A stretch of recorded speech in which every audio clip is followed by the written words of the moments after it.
And welcome back to the Ageas Bowl for the second of two T20 charity matches here today. Earlier we saw the Lashings World 11 beat a Hampshire Legends team. That was a men's game.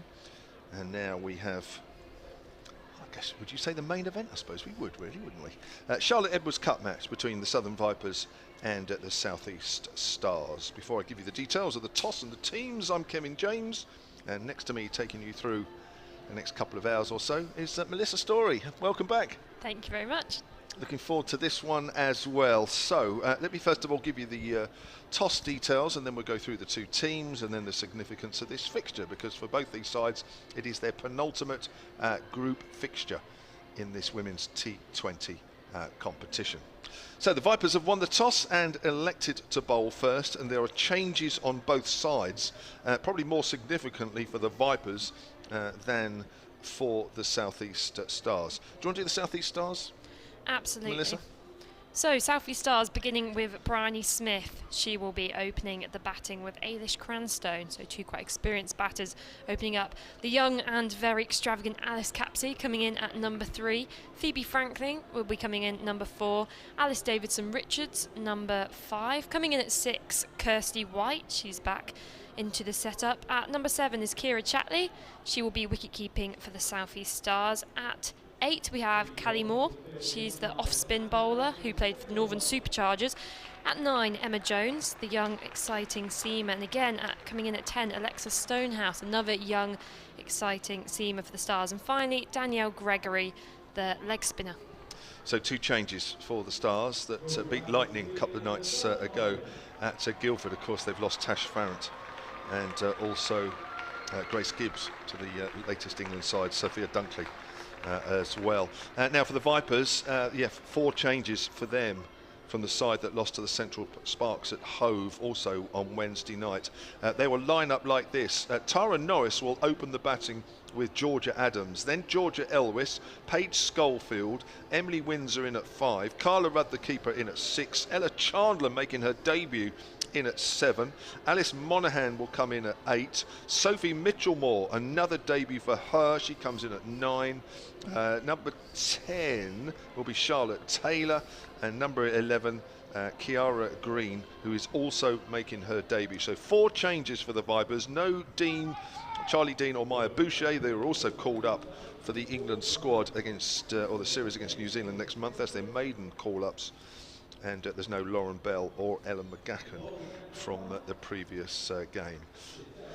So it looks like, as usual for the Vipers, Charlotte Taylor will get them underway, and she will be bowling to Bryony Smith. Now, the significance in the table is that the Southern Vipers, despite that defeat, still head it. They have 15 points from 4 matches played as Charlotte Taylor gets us underway with her off-spin. And Bryony Smith is on the back foot, steers that out into the covers, fielded by Emily Windsor, and we are underway. The South East Stars are just 2 points further back on 13. Central Sparks have 8, and the Lightning yet to get underway, or their campaign underway. That's how we look in this group. Of course, 4 other teams in the other group, and with just 2 games to play, both these sides can qualify for finals day. They can. In fact, 6 teams can still qualify, so nothing's set in stone yet in this Charlotte Edwards Cup. So she's going to be bowling to Ailish Cranstone, who played for the Hampshire women back in 2008, between 2008 and 11. Too young for, well, Melissa's too young to remember that, as that's played out towards Emily Windsor. Of course, is on the leg side for the left-hander this time. 2 runs, and the Stars are 3 without loss. So just to go over and to remind people, the 2 group winners from both of these 2 groups will go to finals day. However, the best group winner goes straight to the final, whilst the other group winner and the best runner-up will play a semi-final. Great stuff. So here's Charlotte Edwards. She's been playing for the Southern Brave, although didn't play in the final against the Oval Invincibles. That's down the leg side and called a wide. I thought this was going to be, initially when I saw this fixture, I thought this could be a grudge match between the Invincibles and the Southern Brave. 2 teams played in the final at Lord's this time last week, but it's not quite turned out to be that case. There's a sweep shot from Cranstone. She does that a lot. Goes on the 45 on the leg side, no run. Good fielding there from Ella Chandler, who, as we mentioned, making her debut alongside lots of others in the Southern Vipers setup. You know, it's quite interesting, isn't it, Melissa, where the Southern Vipers has been pretty much a closed shop, isn't it? They've done really well over the last couple of years. Difficult side to get in. It's wrapped on the pad there. I think it's going down the leg side. Cranstone wants a single. No, says Bryony Smith, as the ball gets underarmed into Carla Rudd. And yet, all of a sudden, we've got 3 Vipers making their debut in one game. We do, and to be honest, I'm quite excited about this. It's good to see some of the young talent coming up through the academies for the Vipers, and hoping that a lot of them on their debuts do very well today. Yeah, they're under pressure here, the Vipers, a little bit. South East Stars with a win in their last game. That's driven out to mid-off. That's well fielded by Georgia Elwis. I'm sure we'll see her bowl pretty much up top. And the Stars will move on to 5 without loss. So the Lightning... So they beat the Lightning by 28 runs in Guildford on Wednesday night, did the South East Stars. Keeps them in the hunt for a finals place. That's pulled away by Smith, backward to square on the leg side. I think that's going to go all the way. I don't think that's going to get caught. It isn't. And that's 4 runs. A little bit too short there from Charlotte Taylor to end that over. And the Stars start well here, 9 without loss. And Alice Monaghan out there in the deep at square leg. She's a quick fielder in the deep, took some incredible catches throughout the 100, representing the London Spirit, but even she could not get to that ball. But a good boundary, and as you say, a first good over for the Stars, and they'll know that the Vipers are playing a slightly weaker side than normal. They look a bit short in the batting department, so this is their opportunity for them to set a big target and make the most of this inexperienced squad. Yeah. How much do you think the Stars, though, will be set back with no Tash Farrant and Grace Gibbs, who've been called up into that England squad? I think it will be a minor setback, especially Tash Farrant. I think she really starred across the 100 and in fact went a bit under the radar, but she was so useful with those slower balls and variations in the middle overs and at the death. So she'll be a big blow for them, definitely. But they've got a lot of young talent, especially the likes of Emma Jones and Alexa Stonehouse, who, when they get it on the spot, they're 2 quite quick, formidable seamers. But speaking of such, Tara Norris is going to come on at the pavilion end. Got a big role today to play with the loss of Lauren Bell, and she will be bowling to Cranstone. In she comes, she bowls, and that's down the leg side, signalled wide straight away by the umpire. I mentioned earlier about I thought it might have been a bit of a grudge match, you know, with the Oval Invincibles beating the Southern Brave, because basically both these squads were predominantly in their respective 100 teams. But today there's only Capsey. And was only Capsey that actually played in that final in this current starting 11. That's worked into the leg side. Alice Monaghan on the boundary out there fields. It's kept just a single. Emma Jones and Daniel Gregory were part of the Oval Invincible squad but didn't play in last week's final. And for the Southern Brave, Tara Norris, Carla Rudd, they did play against the Oval Invincibles. Oh, of course, Georgia Adams, mustn't forget about Georgia Adams. Was on the Oval Invincibles winning side and now back here for the Vipers. Crossed into enemy camp there, yes. But didn't have the best of luck in the 100. But as I mentioned, that first game back for the Vipers the other day, an 88 or 84 not out, but in a losing match for the Vipers as Norris comes in again, bowling to Bryony Smith, who works it into the leg side. Fielded in the deep by the deep mid-wicket. And lots of fresh faces in this team, as we mentioned. Some don't even have the numbers on the back of the shirt yet, which of course we absolutely love when that happens. Do we just? So Sophie Mitchellmore, we think, and Chiara Green don't actually have numbers. Sophie's got quite a recognisable run in the field. Has she? Yeah. Well, you know her quite well. Yeah, don't you? I've played with her for quite a few years now, so I'm absolutely chuffed for her. Norris in again. She goes down on one leg, and there's a misfield at short 45, and that'll be 4 runs to Cranstone. A bad ball going down the leg side and just pulled away on one knee. And another boundary to the South East Stars. 16 for the loss of no wicket after only 1.5 overs here. So that's one of the girls without a number. Chiara Green. That's Chiara. Right, so she's got the long, blonde, flowing locks.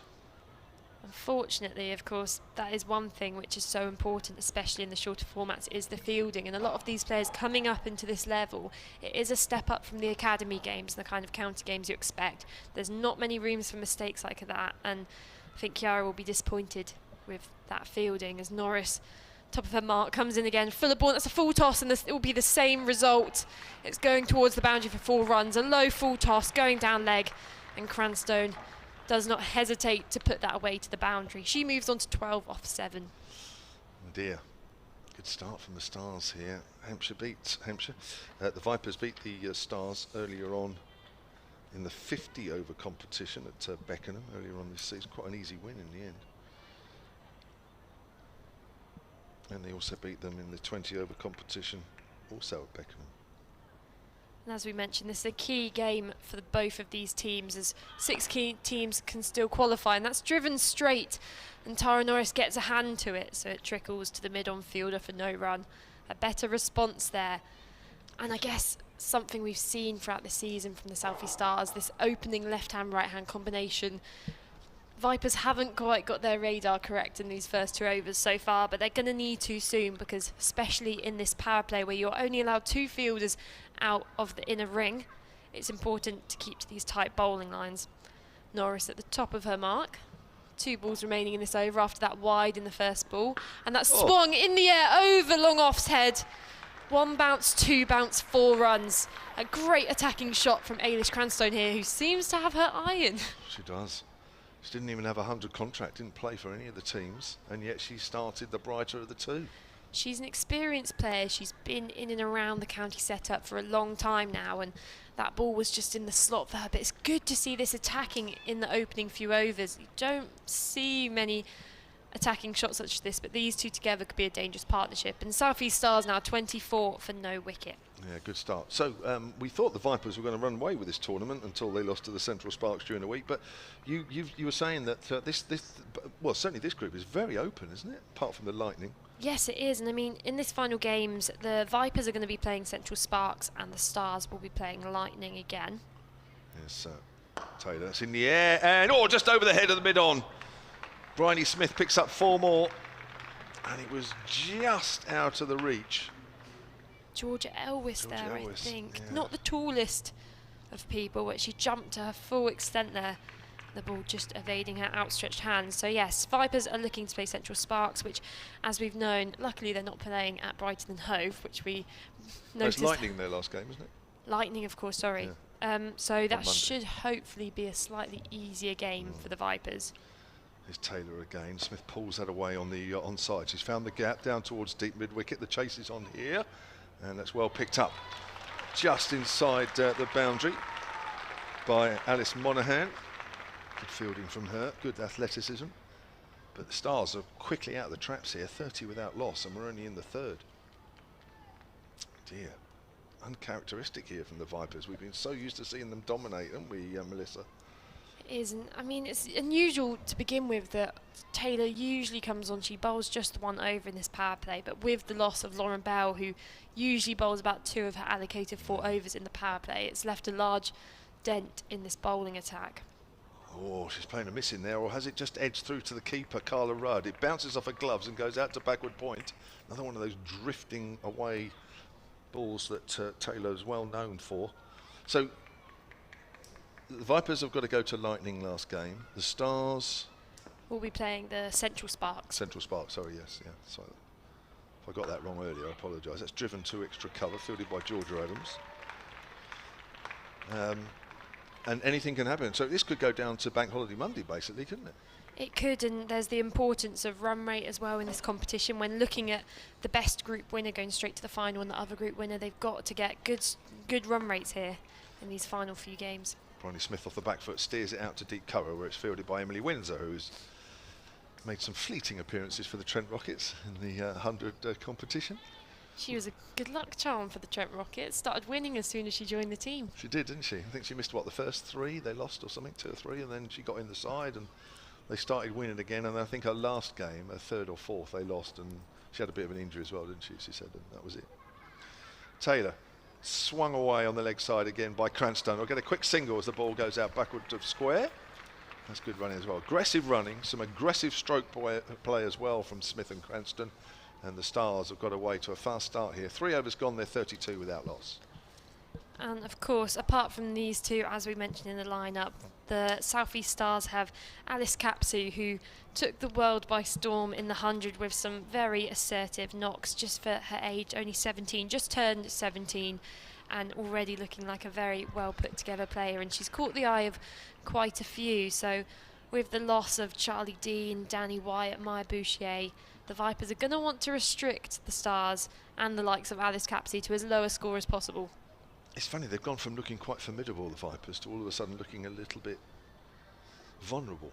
Tara Norris to continue then, and that's straight down the leg side, but it strikes from the pads and the finger goes up. Ailish Cranstone there looking at the umpire. She doesn't want to leave the pitch, but no doubt there from the umpire. She goes LBW to Norris for 17 off just 11 balls, and finally the breakthrough for the Vipers. They needed that. They certainly needed that. And I think that's a good decision, because that ball just straightened on Cranstone. It did. I think Cranstone's probably unhappy with that decision because of the prior movement in the over before, when we saw it straying down the leg side a bit too much. But that ball, I agree, it did straighten a bit. And actually, I think even the Vipers wicketkeeper Carla Rudd was a bit deceived by the movement off that ball. So a good decision from the umpire, and in comes Alice Capsey. We spoke that into existence. Yeah, important wicket. Hopefully the momentum just it's taken out of the game a little bit by that wicket, but as Melissa says, Alice Capsey, who's a bit of a star really now in the women's game, played in that final at Lord's last week, started the 100 competition as a 16-year-old, ended it with as a 17-year-old, and a future star, that's for sure. Capsey in this Charlotte Edwards Cup so far, she's had 4 innings, 102 runs, so an average of 25. She'll be looking to just extend on that more, but she's got a good strike rate, 122, one of the highest in the Stars batting lineup. And she kept that up very much in the 126 strike rate in the 100, so slight improvement actually. So Capsey will be on strike. Tara Norris, 1 ball, 1 wicket so far in this over. And the Vipers with a bit more of a spring in their step now as she comes into bowl. And that's a quick delivery which is miscued into the leg side. They get through for a single. Swung a bit as well.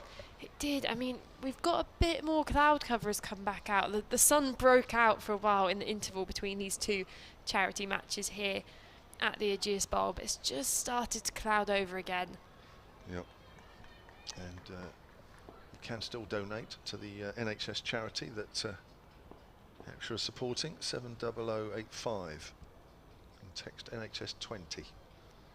Norris past the stumps, that's outside off stump, and back foot punched through the covers, and that will be 4 runs off the bat of Bryony Smith, who is looking quite on form. And I have a question for you, Kev. Yeah. Bryony Smith, she's played for England before, you know, quite a prominent top of the order batter. Yeah. So the England selection panel obviously have chosen Maya Bouchier instead. Do you think Smith would be a bit, you know, upset about that? I think she's unlucky. On the occasions I've seen her, I think she looks a powerful player. I think one thing which makes her stand out to me is how she plays against spin. She's positive from the word go. It doesn't faze her having spin bowled at her in the power play, and she hits well down the ground. She will be facing Norris again, who bowls a low full toss, and she swings this into the leg side, but the fielder in deep mid-wicket gets around, and it will be kept to just the 2. Is that Paige Schofield in the deep? Yeah, I'm just having a look at Bryony Smith. She played for the Welsh Fire during the 100 tournament, 137 runs in 8 innings, average 17, but her strike rate was 115. I think she's better than that, certainly better than the strike rate of 115. I think she struggled in the 100 tournament. I think the whole Welsh Fire ladies team did struggle. They had a few players drop out beforehand from Australian and overseas contingencies, and there was a lot of pressure on the top of the order on her, and not her tournament, but hopefully looking to come back strong in the Charlotte Edwards Cup. Norris in, and this back of the length ball defended into the offside for no run. Well bowled Norris again, the ball just straightening, and Capsey not giving her any room. But yeah, I have to say, when I saw Bryony Smith play up at Beckenham earlier in the season, she looked powerful. I mean, in fact, a lot of her shots earlier on were hitting the fielders. They were. And she was being a bit unlucky actually. I thought as well, Emma Lamb, she's had a good season so far. She's got most runs in this tournament, the highest strike rate, but still not too far on England's radar. So a few may have felt like they missed out in this most recent selection, but a lot to prove in the rest of this tournament, as Norris's ball is guided into the offside on the back foot for no run, and that's the end of the over. So a wicket in that over and 5 runs. South East Stars 38 for 1 off 4 overs. Still a good start, isn't it? I'm just looking to my right, actually. There is a young team sitting together in sort of green and yellow tops. And the only reason I say that is a team because they're all in the same top. And they're all sort of youngsters. I think from this distance they all look young females. It must be a young female team. I think a lot of clubs have, you know, these initiatives and for ticket days, especially when the Vipers are at the Ageas Bowl, to bring them in. I noticed to our left as well, there's a slightly smaller group of young boys and girls wearing the same kit just down there, the dark navy. So being on a Saturday, it's a great chance for lots of young people to come in and be inspired by the Vipers and the South East Stars ladies. Yeah, certainly good to see. Now, Chiara Green, who's one of 3 Vipers making their debut. She plays for Sussex. She's an off-break bowler, and she captains the Sussex women when Georgia Adams is away from the side. So here we go then. Her first delivery for the Vipers. Not a bad one, although somehow Smith has found the gap square on the offside. Windsor's onto it, tries to pull it back, doesn't quite do it, so she does the whole of the fielding herself, and that'll be 2 runs. Total moves on to 40 for 1. Smith moves on to 20. So, oh yeah, just by the tunnel area. You're talking about that team there in darker shirts, aren't they? Good to see. I think Smith may be looking to put pressure here on Green, her first game for the Vipers, and a good bowler in longer formats. Haven't seen much of her in shorter formats. Oh, that's more pitched up. It's in the air, but oh, it's safe. It's gone on the 45. Charlotte Taylor runs after it. The ball's going towards the rope. Taylor's still after it. Is she going to reach it? No, she's not, and that goes for 4. Well, it was wide, so Smith threw the bat at it, but it was an edge. It was, but any runs here off the bat are going to be making Bryony Smith feel good. I like it. She's taking the attack to the bowlers, putting pressure on them, and this is one of the best power plays we've seen so far throughout this tournament, and a good run rate so far from the South East Stars. Certainly are. And Smith is averaging 200 runs per 100 balls here with 24 off 12. Short, and it's pulled away. It's gone down towards deep mid-on where Paige Schofield does the fielding, and Smith moves on to 25. There's just a few too many average balls out there at the moment, isn't there? There is. I think Smith will be disappointed she didn't put that ball away to the boundary for another 4, but Chiara Green getting away with that one slightly, and just there seems to be a bit of a deflated energy in the field from the Vipers already. Yeah. They've got to make sure they don't put their heads down, don't get too deflated about this start, as we saw in the men's game on Wednesday. We did, yeah. Hales, anything Clark, can happen. Yeah. Duck it, yeah. It all looked all over in the first few overs, but it's amazing what happens, isn't it, if you hang in there. That's a better delivery. Capsey drives nicely into the covers, where it's fielded by Captain Georgia Adams, whose father played earlier today for the Lashings. Played quite nicely, actually. I think he got 20 odd. Yeah, he got 23 for the Lashings. Owen Shah was definitely the star with his 100. That's hit hard, that full toss out towards deep mid-on against Schofield Fields. A bit of a mixture here from Chiara Green, who's probably a little bit nervous, and I think it's quite understandable. There is a decent crowd. It's probably what you would consider to be a men's championship crowd here this afternoon, so not a bad one at all. Dotted around, but it's fairly constant all around the ground. It's Green bowls and short outside the off stump, but that's cut away. She's found the gap past the diving Georgia Adams, and that will be 4 more. Vipers struggling here a little bit. The South East Stars making hay, and that's 50 up at the end of the 5th. And this has been a bad power play so far for the Southern Vipers. They'll be disappointed in this performance as well.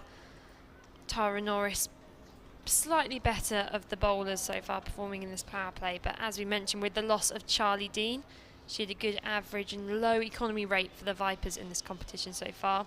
Georgia Elwes, we should expect, will probably come on with some of her medium pace seam later on, but the loss of Lauren Bell is a big blow to the Vipers. And Danny White, of course, she turns her arm over quite a lot for the Vipers. Yeah, it's a lot of experience, isn't it? And it's just, I mean, that's a lot for any side to lose. I mean, it's effectively 5 players from the side that started this competition.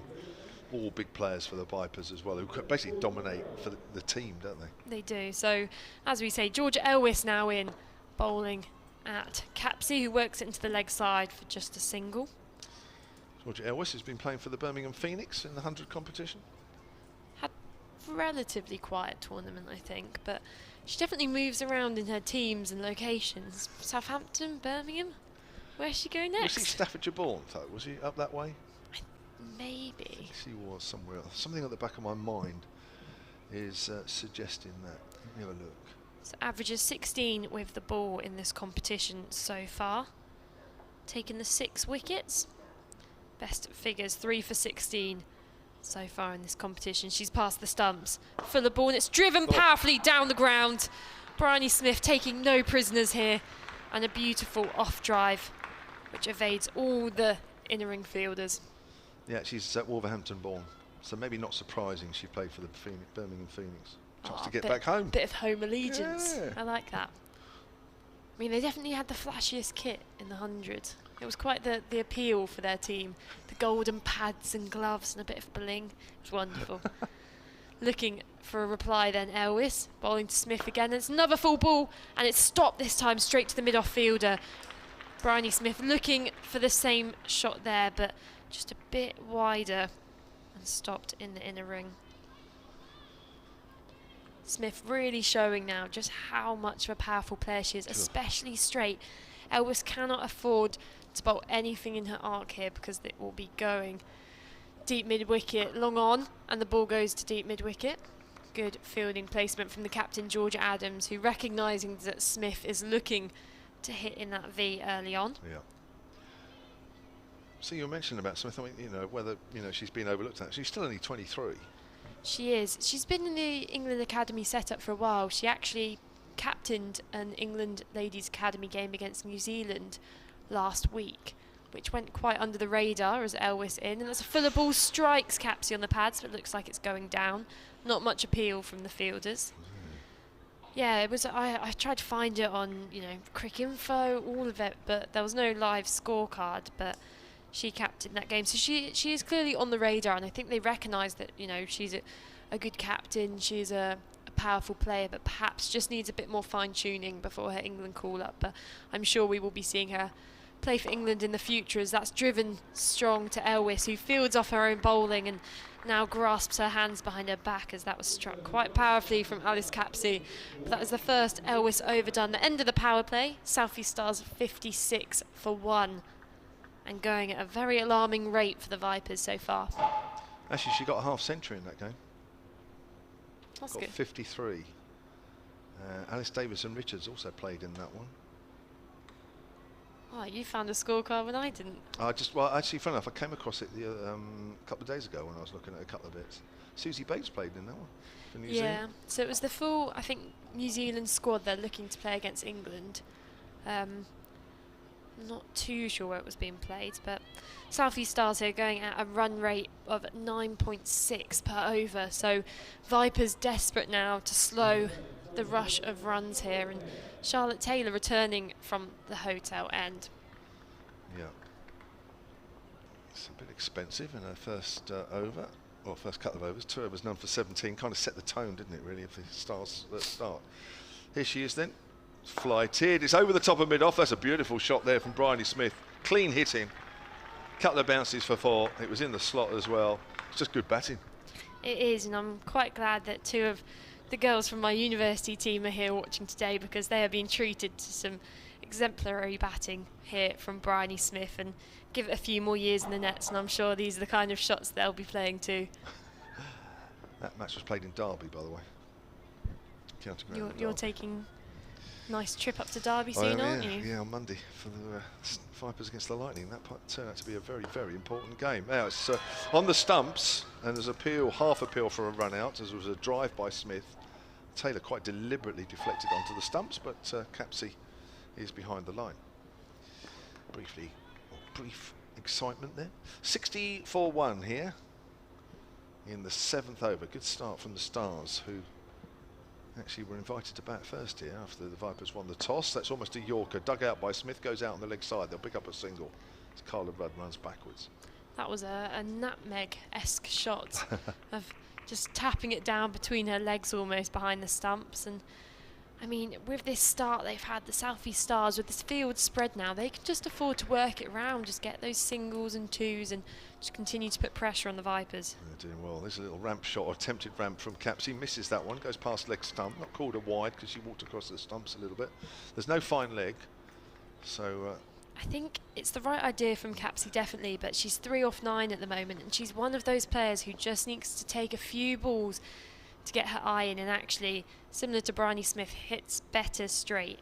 They've plugged that gap now, so Capsey sweeps away in front of square on the leg side, picks up a single, and the Stars move on to 62 for 1 with 1 ball left of the 7th over. Just going back to the crowd, I mean, honestly, even a year ago, well, I know there was no crowds allowed a year ago, but maybe go back 2 years when the Vipers did play some games here, didn't they, in the KSL? That's a drive, but not timed by Smith. But he goes out on the leg side where there's a big gap, and they ran a single, 63 for 1 at the end of the 7th. I don't think they would have had a crowd like this. No, and I do think, I mean, I know we were speaking about it in the game before, the Lashings, Hampshire All-Stars. I said Hampshire, not Hampshire. But, I mean, the impact of the 100, there is debate, you know. I would agree that with the men's game there's some scheduling problems. It needs to be worked out. But I think it's undeniable that how much it has helped the women's game. Seeing these massive crowds in for domestic fixtures, and yes, there were some double headers, but it's still such good signs. And actually, the more people who are exposed to just how good women's cricket can be, the better it is for games like this. And I think this is a result of the 100. People have come and gone, it's a Saturday, what should we do? Let's go support Southampton Hospitals Trust and go see the Vipers hopefully win this fixture. But a wicket needed so far as Paige Schofield is brought into the attack. Good to see her back in the setup after she missed a lot of the earlier season due to recovering from an injury, but she's in now, bowling to Smith. That's a full ball slashed out into the offside and fielded by Sophie Mitchell-Moore. Extra cover for no run. Slight misfield there from Carla Rudd behind the stumps, but no runs taken. Yeah, I think this has worked out really well as a sort of a day's entertainment, isn't it, really? I think the game this morning complementing this game rather well. Schofield past the stumps, and that's a shorter ball outside off stump and slapped down the ground where long off is there. A long barrier in, and Emily Windsor gets the ball in safely for just another single. And it's quite enjoyable, I find, being at these grounds on days like this with this kind of crowd, as you mentioned, similar to the county championship, because you know there's less queues for the food shops and no queues for the toilets, and actually it's, although it's not too noisy, there's a calmness to the ground which is complemented by the incredible scenery we have around here at the Ageas, and just feels very content. Nice warm day as well, isn't it? This is Paige Schofield's first bowl in this year's competition. And that's good to see. I think these team changes have forced them to explore some other options as she's past the stumps and that ball straying onto the pads of Capsey. Maybe there was some inside edge on that and they get through for just a single. Signalled leg by the umpire. And I mean, they've got the likes of Emily Windsor. She can have a bowl. Yeah. She's got variation. Whether they still see her as a maybe bowling option. Alice Monaghan, she had a couple bowls, I think, in the Rachel Hayhoe Flints, the 50 over domestic women's competition. So she might be getting a bowl today. Sophie Mitchell-Moore is a very good bowler. Schofield in and the full ball driven down the ground to long off again, just a single. In fact, I would really like to see Sophie Mitchell-Moore get the opportunity. I think lots of people would say in the Hampshire and Southern Vipers setup she is probably one of the quickest bowlers around. Really? Very skiddy action, and she's had some injury. She missed the first half of the season, so it's great to see her playing today as Schofield in, and it's driven but straight to the fielder in the ring at cover, and that's for no run. So good over so far from Schofield. 1 ball remaining, just the 3 runs from this over, and exactly what the Vipers were looking for. She's just pitched the ball up and kept these two South East Stars batters on the front foot, bowling to her field. Last year you would expect to see Paige Schofield bowl all the time. This ball's worked into the leg side where there's no fielders in front of square in the ring. They're looking for 2, but good fielding in the deep from Alice Monaghan means it's restricted to just a 1. So a good over from Schofield, just the 4 runs from it, and South East Stars 67 for 1. Yeah, it just needs some accurate bowling, doesn't it, really, for a little while. I'm sure her Georgia Elwes bowls similar type of stuff, doesn't it, really? Just a few overs of both of those, just to keep the ball in the right areas, and actually just make Smith and Capsey work a little bit harder for their run, especially Smith. I think earlier on, Charlotte Taylor, Tara Norris just gave a little bit too much freedom, and even, I know it was quite a, it's Chiara Green, wasn't it, who bowled the one over earlier. I think she was just, you know, a little bit of nerves, the ball wasn't quite in the right areas. Is this Chiara Green again? Yep. She is then to bowl her second over. First over went for 12. That's a lovely late shot there from Capsey. What's that all about? That's gone down to third man for 4. What sort of shot was that?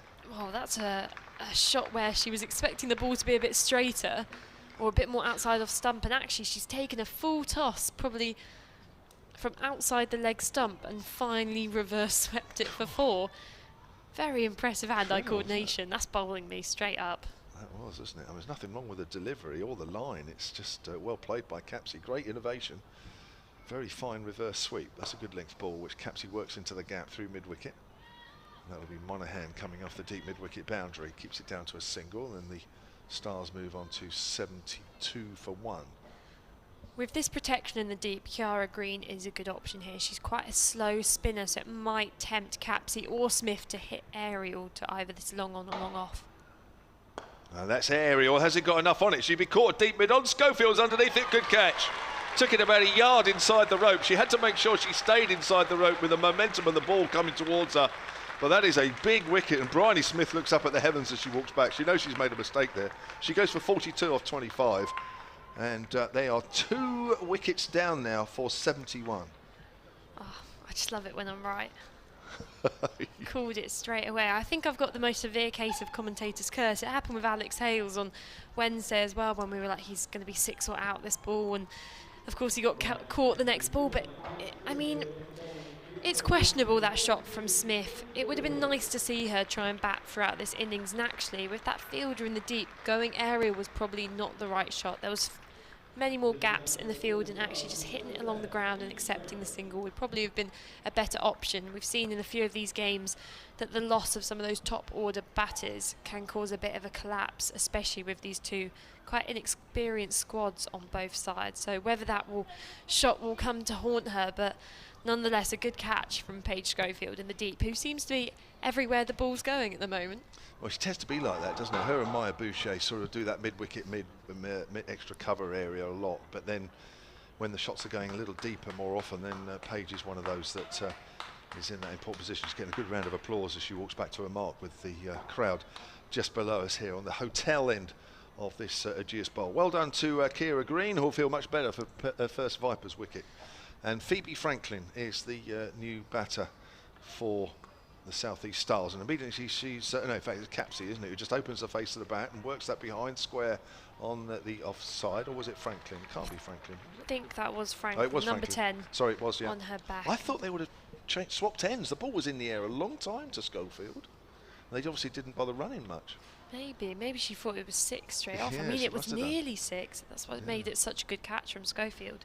Yeah, so Franklin off the mark then. She's on 2. And she's trying to cut that one and misses. A little bit too close to her, maybe a little bit full for Franklin, who's part of the Kent contingent in the South East Stars side. And she's been playing for the Northern Superchargers in the 100 competition. It's a nice drive up to deep mid-off. Tara Norris comes in off the boundary. Franklin moves on to 3. And the Stars 75 for 2 at the end of the 9th. Well done, Chiara Green. One thing the Vipers need to look out for with Franklin at the crease now, as we saw, she got off the mark with that very late cut shot. She plays that late cut very well, good on the back foot, and as well good at sweeping the ball, which you'll see from a lot of the players in these 2 teams. They've had very good coaching in terms of playing the sweep shot from a lot of female cricketers who come in and visit. So we will be seeing that shot quite a lot from Franklin. Very square of the wicket shots, whilst, as we saw in the 100, Capsey, she likes to play those big ones down the ground. Yeah. So you get various sort of women coming around the clubs and doing all sorts of coaching sessions? Yeah, I mean, especially at Hampshire and the Vipers, with the likes of Charlotte Edwards, it's such a good person to have behind the scenes. She brings in a lot of people she knows who can come in for workshops and really help with specific skills, which is very helpful as Schofield continues, and that ball's driven straight back to her for a dot ball. An awful crowd catch from the crowd. Come on, guys. That wasn't even close to being one. I get tricked by the best of things, but that one, I'm very adamant that I saw that. It definitely sounded like the youngsters got excited there, didn't it? Well, we'll never discourage that. We'll take it back. Cheer every shot here, even the dot balls as Schofield in again, and a big swipe across the line from Franklin, who needs to be careful against Schofield. She's a crafty bowler. She bowls a lot of cutters, has a back of the handball, and I think last time I spoken to her, which was ages ago. She was developing a knuckleball, Ooh. which I think are quite effective in the women's game because a lot of pace is taken off that delivery. In she comes again then, fuller ball, and that's in the air, over point, just by about a metre. Charlotte Taylor there at backwards point, no dive from her. Always difficult though, running backwards in the field with the ball coming over your shoulder, but never seem to get too close to that delivery. Well, what's better is that already some of the shots now are not confident shots, are they? They're a little bit more desperate, aren't they, as they try and keep this fast start going. Schofield to continue then, fuller ball, that's a Yorker almost, and just kept out by Franklin, who drives it to mid-off for no run. Schofield proving to be the pick of the bowlers so far, and I mean, I would definitely agree it's getting a bit flakier, some of these shots, but they're still going at a run rate of 8, or just over 8, and actually there's no need, you know, to play these aerial shots actually, and we've seen in so many of the men's and women's 100 games these big collapses which happen. It's frustrating to watch as a spectator because you almost sit here going, why are you trying to play these shots in the air? Come on, just work it around. We're only almost halfway through this game. Schofield in, and how did that miss the stumps? That ball almost off-cutter delivery, I think, which has just jagged in off the pitch slightly and completely misses the bat of Franklin and misses the stump somehow too, straight into the hands of Carla Rudd, the Southern Vipers keeper. Has Paige Schofield lightened her hair a little bit? I think so. Yeah. Looks a bit more blonde, doesn't it? Yeah, it does. In she comes again, and that's short and outside off stump and slashed, and Alice Monaghan in the deep can't do much. Sorry, Emily Windsor that is. A big dive to her right, but that ball was struck hard and not her best delivery from Schofield. 4 runs then to Franklin. She's now 9 off 9, so a strike rate of 100. And at the end of the over, South East Stars 81 for 2 at the halfway stage of this game. Unusual for a ball to get through Emily Windsor in the deep. Must have been well struck. Alice Davidson Richards, 7 innings in the 100 competition for the Northern Superchargers. 110 runs with a top score of 42. So, I mean, out of these two teams, and the top 25 performers in the 100, based off this most valued player point system, the South East Stars had 4 players in that top 25. The Vipers had none. And looking at the top Vipers 50, had no players in nobody. that top 25. They had, looking at the top 50, Stars had 8 and Vipers had 5. So a few more lower ranked players coming in who are now playing for the Vipers today. Georgia Elwes with her right arm medium paces, bowls and immediately gets driven down the ground by Capsey. And she will move on to 11. Or was that Franklin that hit that one? No, that was Capsey. Yeah, it was Capsey, yeah. So she's on 11. 82 for 2 at the start of the 11th. So we're just over halfway of this South East Stars game. It's top versus second here at the Ageas Bowl. I'm listening to myself, Kevin James, and next to me, Melissa Story, former Vipers Academy all-rounder. As that's a length ball, and that's worked up to mid-on where Paige Schofield comes in off the boundary. Nice, easy, gentle shot there from Franklin and moves into double figures. 83 for 2 in the 11th over. I think Elwes is quite key here for the Vipers. With the loss of a few of their quite experienced players, it's going to be important for her and Carla Rudd and Georgia Adams, Tara Norris as well, to work together and really help out in the bowling department. So the more experienced players. Nice cut shot there by Capsey. Gives herself some room. Cuts out to Windsor. Out in the deep cover area. Total moves on to 84 for 2. That group of youngsters to our right I mentioned in the green and yellow shirts, which is obviously from a club, and they've all got their club shirts on. I noticed that a couple of them now have made their way over to the food stall, which I guess is very much part of the day, really, isn't it? Really? That's what the day's all about. Spending a tenner on a bag of chips. And a burger or whatever. Nice drive there from Franklin. Again, Paige Schofield in the game at deep mid-on. Franklin moves on to 11, 85 for 2. I know a couple of times when I brought my youngsters up here, which is not very often, they weren't really into it. All they wanted to do as soon as they sat down was go and get a burger. I mean, I'm very food motivated. Any cricket game, we always show up with the massive cool box and probably get through about 6 sandwiches throughout the day. It's part of the fun. Now there's a little ramp shot, and it's over the keeper's head. Carla Rudd going down towards fine leg. Charlotte Taylor's running after it, and again the ball beats her. That's twice up at that top area. Nice looking shot there from Capsey. Just held the back face there, let the ball hit it, and just let the pace of the ball do the work. and it was inventive, and that's illustrative of the kind of player she is. She's a no-fear cricketer, but again, slightly disappointing fielding, I think, there from Charlotte Taylor. Not the most athletic in the field, you could say, but not even an attempted dive there, which is disappointing from the Vipers, who usually set themselves higher standards for fielding. 89 for 2 as Ellis bowls the final delivery, and that's driven by Capsey up to mid-on. She'll keep the strike. Paige Schofield again will probably keep the ball, and she's bowling from that far end, although she throws it to Georgia Elwes. So generally the Vipers can't keep the Stars in check here.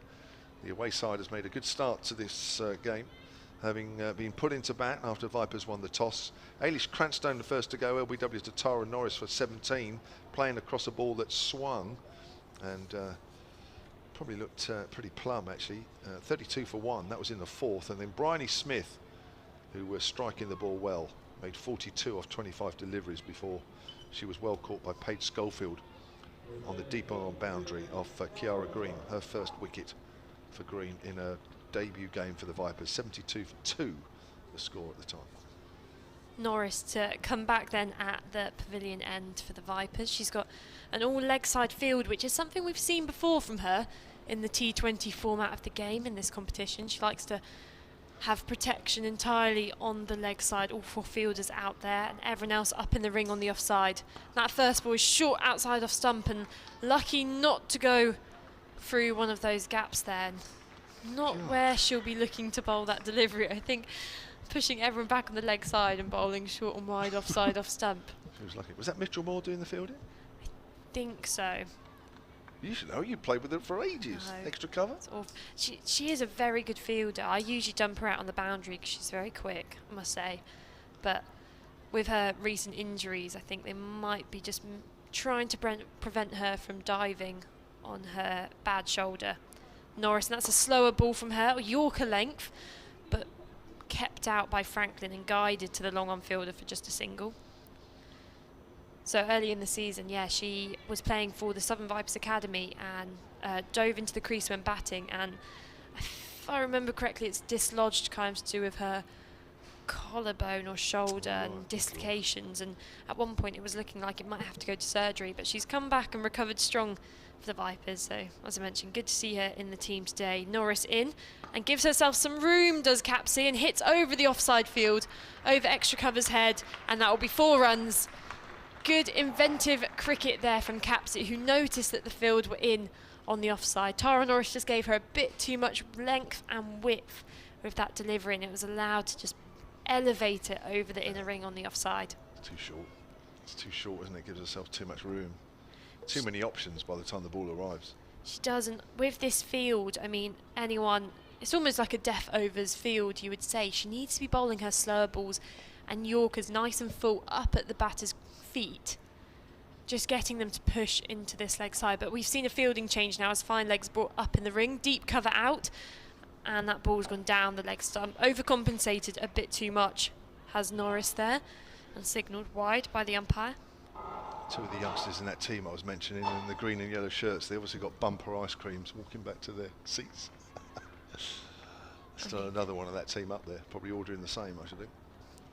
That's where I frequent to get my ice creams when I'm commentating. Got that slushy last time. Absolutely we did last. Yeah, we did, didn't we? Norris in again. That's a full ball driven down the ground. Can Adams get down? No. She dives over the ball, and that's another 4 runs to Capsey, and that brings up the South East Stars 100 runs off 11.4 overs, and this is a good and dangerous run rate so far. 175 for 6. The South East Stars scored against the Lightning on Wednesday at Guildford. Looks like they're going to go way past that. Well, I'd say way past it, but they're certainly on course for that, at the very least. Norris at the top of her mark. Bowling to Capsey again. That's a slower ball and driven, but they've got protection out in the deep now. Emily Windsor fields that ball and they get through for a single. They've got momentum here, Stars, haven't they? They have, and the Vipers seem to have no way of stopping that. Just feel as if one wicket now, especially the key wicket of Alice Capsey, because if she's still there for that final 5 overs, then it could be absolute carnage. They've still got a few overs of a spin to get through as well, and she likes the spinners. In comes Norris, final ball then of this over, and she edges it past Tara Norris's hands, and it's racing towards the boundary. That's another 4 off. So the 3rd boundary of that over, an expensive one, and the Stars finish the 12th on 106 for 2. And just some news, I think, from the England cricket camp. Charlie Dean and Maya Boucher have been identified as possible COVID-19 contacts, and in order to evaluate the situation and undergo further testing, they will miss the first Vitality I-20 against New Zealand. So the pair will join up with the squad ahead of the 2nd international T20. So disappointing for those 2 Vipers players who were recently called up to the England camp, but hopefully they will be testing negative and will be able to rejoin with the rest of the England women for that 2nd T20, and we'll get to see them starring with the 3 Lions. Is that on the ECB Twitter feed? Yeah, England Cricket. England Cricket, I'll have a look at that. So Georgia Adams brings herself into the attack with her off spin. That's a good diving stop by Emily Windsor in the covers, saved 4. She's applause there from the crowd. So recognisable out in the field. There's something about her. I always just think she's just like a whippet. 106 for 2 then as Adams bowls, and that's worked on the onside by Capsey. She'll pick up a single only as Monaghan comes in off the deep mid-wicket boundary. It's quite interesting actually, isn't it, with that announcement there, because there is a suggestion that the reason that there's probably 1 or 2 more changes in the Vipers side than we were expecting is that that's probably related to that, as that's pushed out towards mid-wicket. I think we can almost join the dots there and maybe bring in some sort of link up. I mean, if there's an official England cricket statement now, we can start to speculate a bit more. Here's Adams again then, bowls to Capsey. Capsey drives up to Schofield. Should only be a single, even though Schofield has to move to her right as she comes in. Does keep it down to 1. Capsey moves on to 29, that's off 26. Franklin has 17 or 14, the Stars 109 for 2, with 2 balls left of the 13th. Here's Adams again, walks across her stumps there, does Franklin, works that out, not timed on the leg side. So they jog through for a single, 110 for 2 it is now. And I like this cricket from Capsey. For such a young person, she's got a good head on her shoulders. She knows now all the Stars need to do is just keep getting a single every ball, keep rotating the strike with her and Franklin. Another drive out towards Schofield. She'll keep that down to a single again, I'm sure she does. 111 for 2 at the end of the 13th. And the Vipers forced into a few changes here. Just up against it, against a strong South East Stars side, despite losing Tash Farrant and Grace Gibbs to the England side. Call-ups this week for both.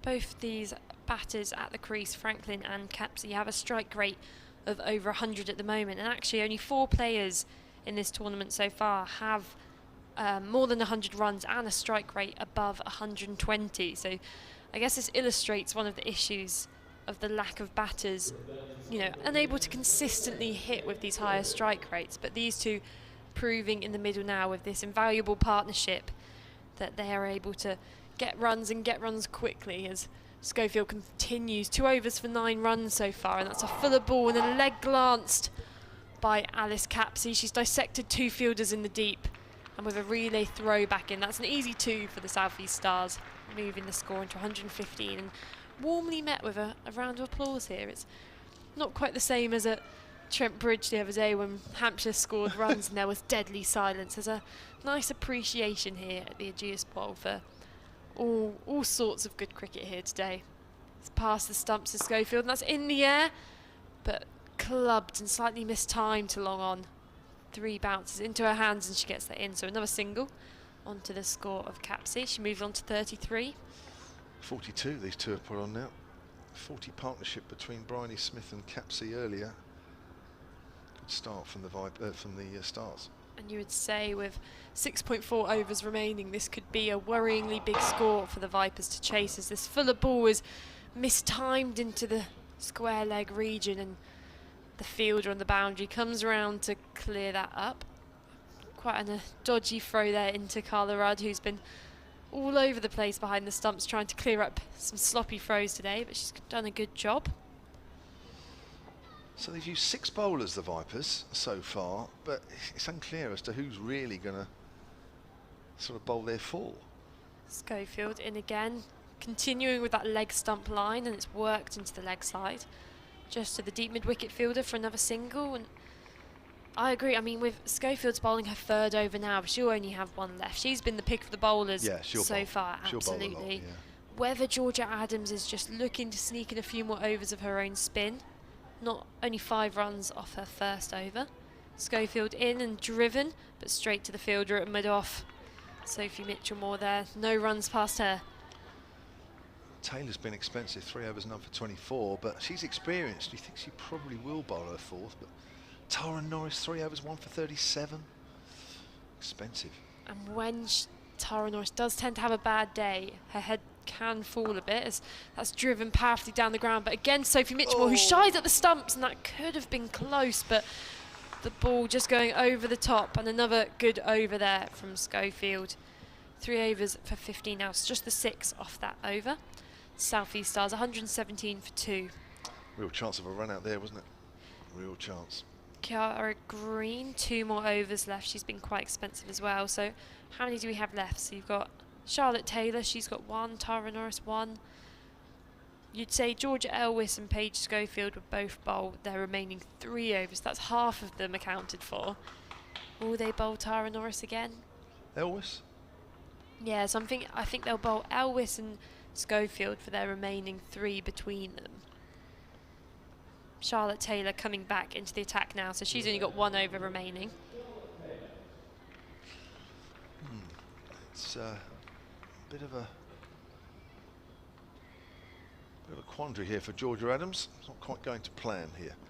Charlotte Taylor, a little bit expensive early on in opening couple of overs to bowl her final over. 3 overs, none for 24.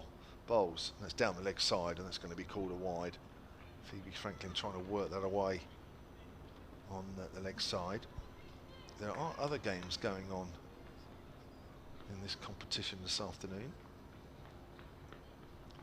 Earlier England beat India, which was an amazing game, as that swept away for 4 on the leg side.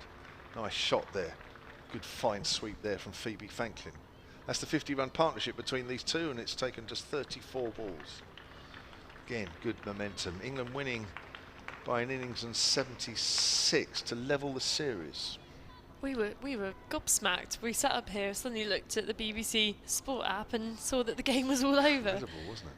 There's been some real drama in that series, especially in the last 2 tests. That's driven up to mid-off, and there is no run. The other game in this group, the Central Sparks are taking on the Lightning. Lightning's 93 for 2 in the 13th. Quite a good start for the Lightning, considering their other totals in this competition so far. It's driven out on the onside for a single. I'm just wondering, actually, ideally, from a Vipers point of view, in the situation they're finding themselves here, and having lost their last game, they could do with Lightning winning that. I think we're all Lightning supporters today. Go well, girls. Have a good one. Compared to poor Northern Diamonds, who are playing against Western Storm today. Gosh, they're struggling a bit as it's worked out hard on the onside. Now Monaghan does well. Fields at deep mid-wicket, keeps it down to a single. Could have quite easily been a few more. Could have easily just... I mean, she initially ran in the wrong direction there. I think she was looking like the ball was a bit squarer and had to redirect. I think both these sides could do with probably like the Lightning to win. Struggling a bit at the bottom of the table. That's driven up to mid-off. That's the dot ball. Yeah, the Northern Diamonds against the Western Storm. Northern Diamonds 64 for 6. Whoa. Good to see Harvey in with the wickets, as well as Parfitt opening the bowling. Oh, it's down the leg side, but as she's walked across her stumps there, Phoebe Franklin, it's not a wide. She's trying to hit that hard behind square on the leg side. Doesn't time her flow of the bat through the line of the ball. End of the over. We've got 5 overs left here of the Stars innings. So after 15, there are 124 for 4, with Franklin on 25 and Capsey on 35. And Charlotte Taylor's completed 4 overs now, none for 31. So Paige Schofield will be completing her allocated 4 overs now. She's bowled 3 for 15 so far. Pick of the bowlers, but after this is completed, not many options for Georgia Adams. And I mean, the only thing to kind of prevent further damage at this point will just be wickets and hopefully a flurry as the Stars look to accelerate. And that's a full ball. Almost a low full toss, clipped to square leg and fielded by Tara Norris in the deep. Just the single. See a couple walking around here with their Hampshire T20 shirts on, like that. Why wouldn't you wear that with pride after Wednesday? Exactly. I'm sure the T-shirt sales are absolutely booming. Of course, tickets for that are going to be available, I think, on Monday. And that ball's in the air, going towards long off, and there's a fielder underneath it, long on, and she's dropped it.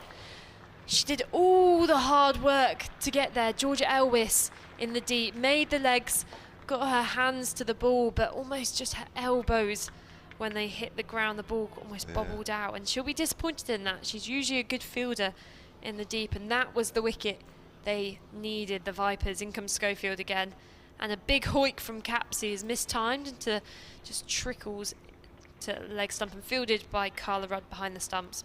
I thought Elwis had that, you know. I really did. When it went into her hands, I thought she'd had that. I was about to celebrate as much as I did on Wednesday, but I mean, I don't think she'll be too happy with that. And as we said, one of the more experienced members of the team. She's played for England in previous years, and that's a catch she'll be looking to take.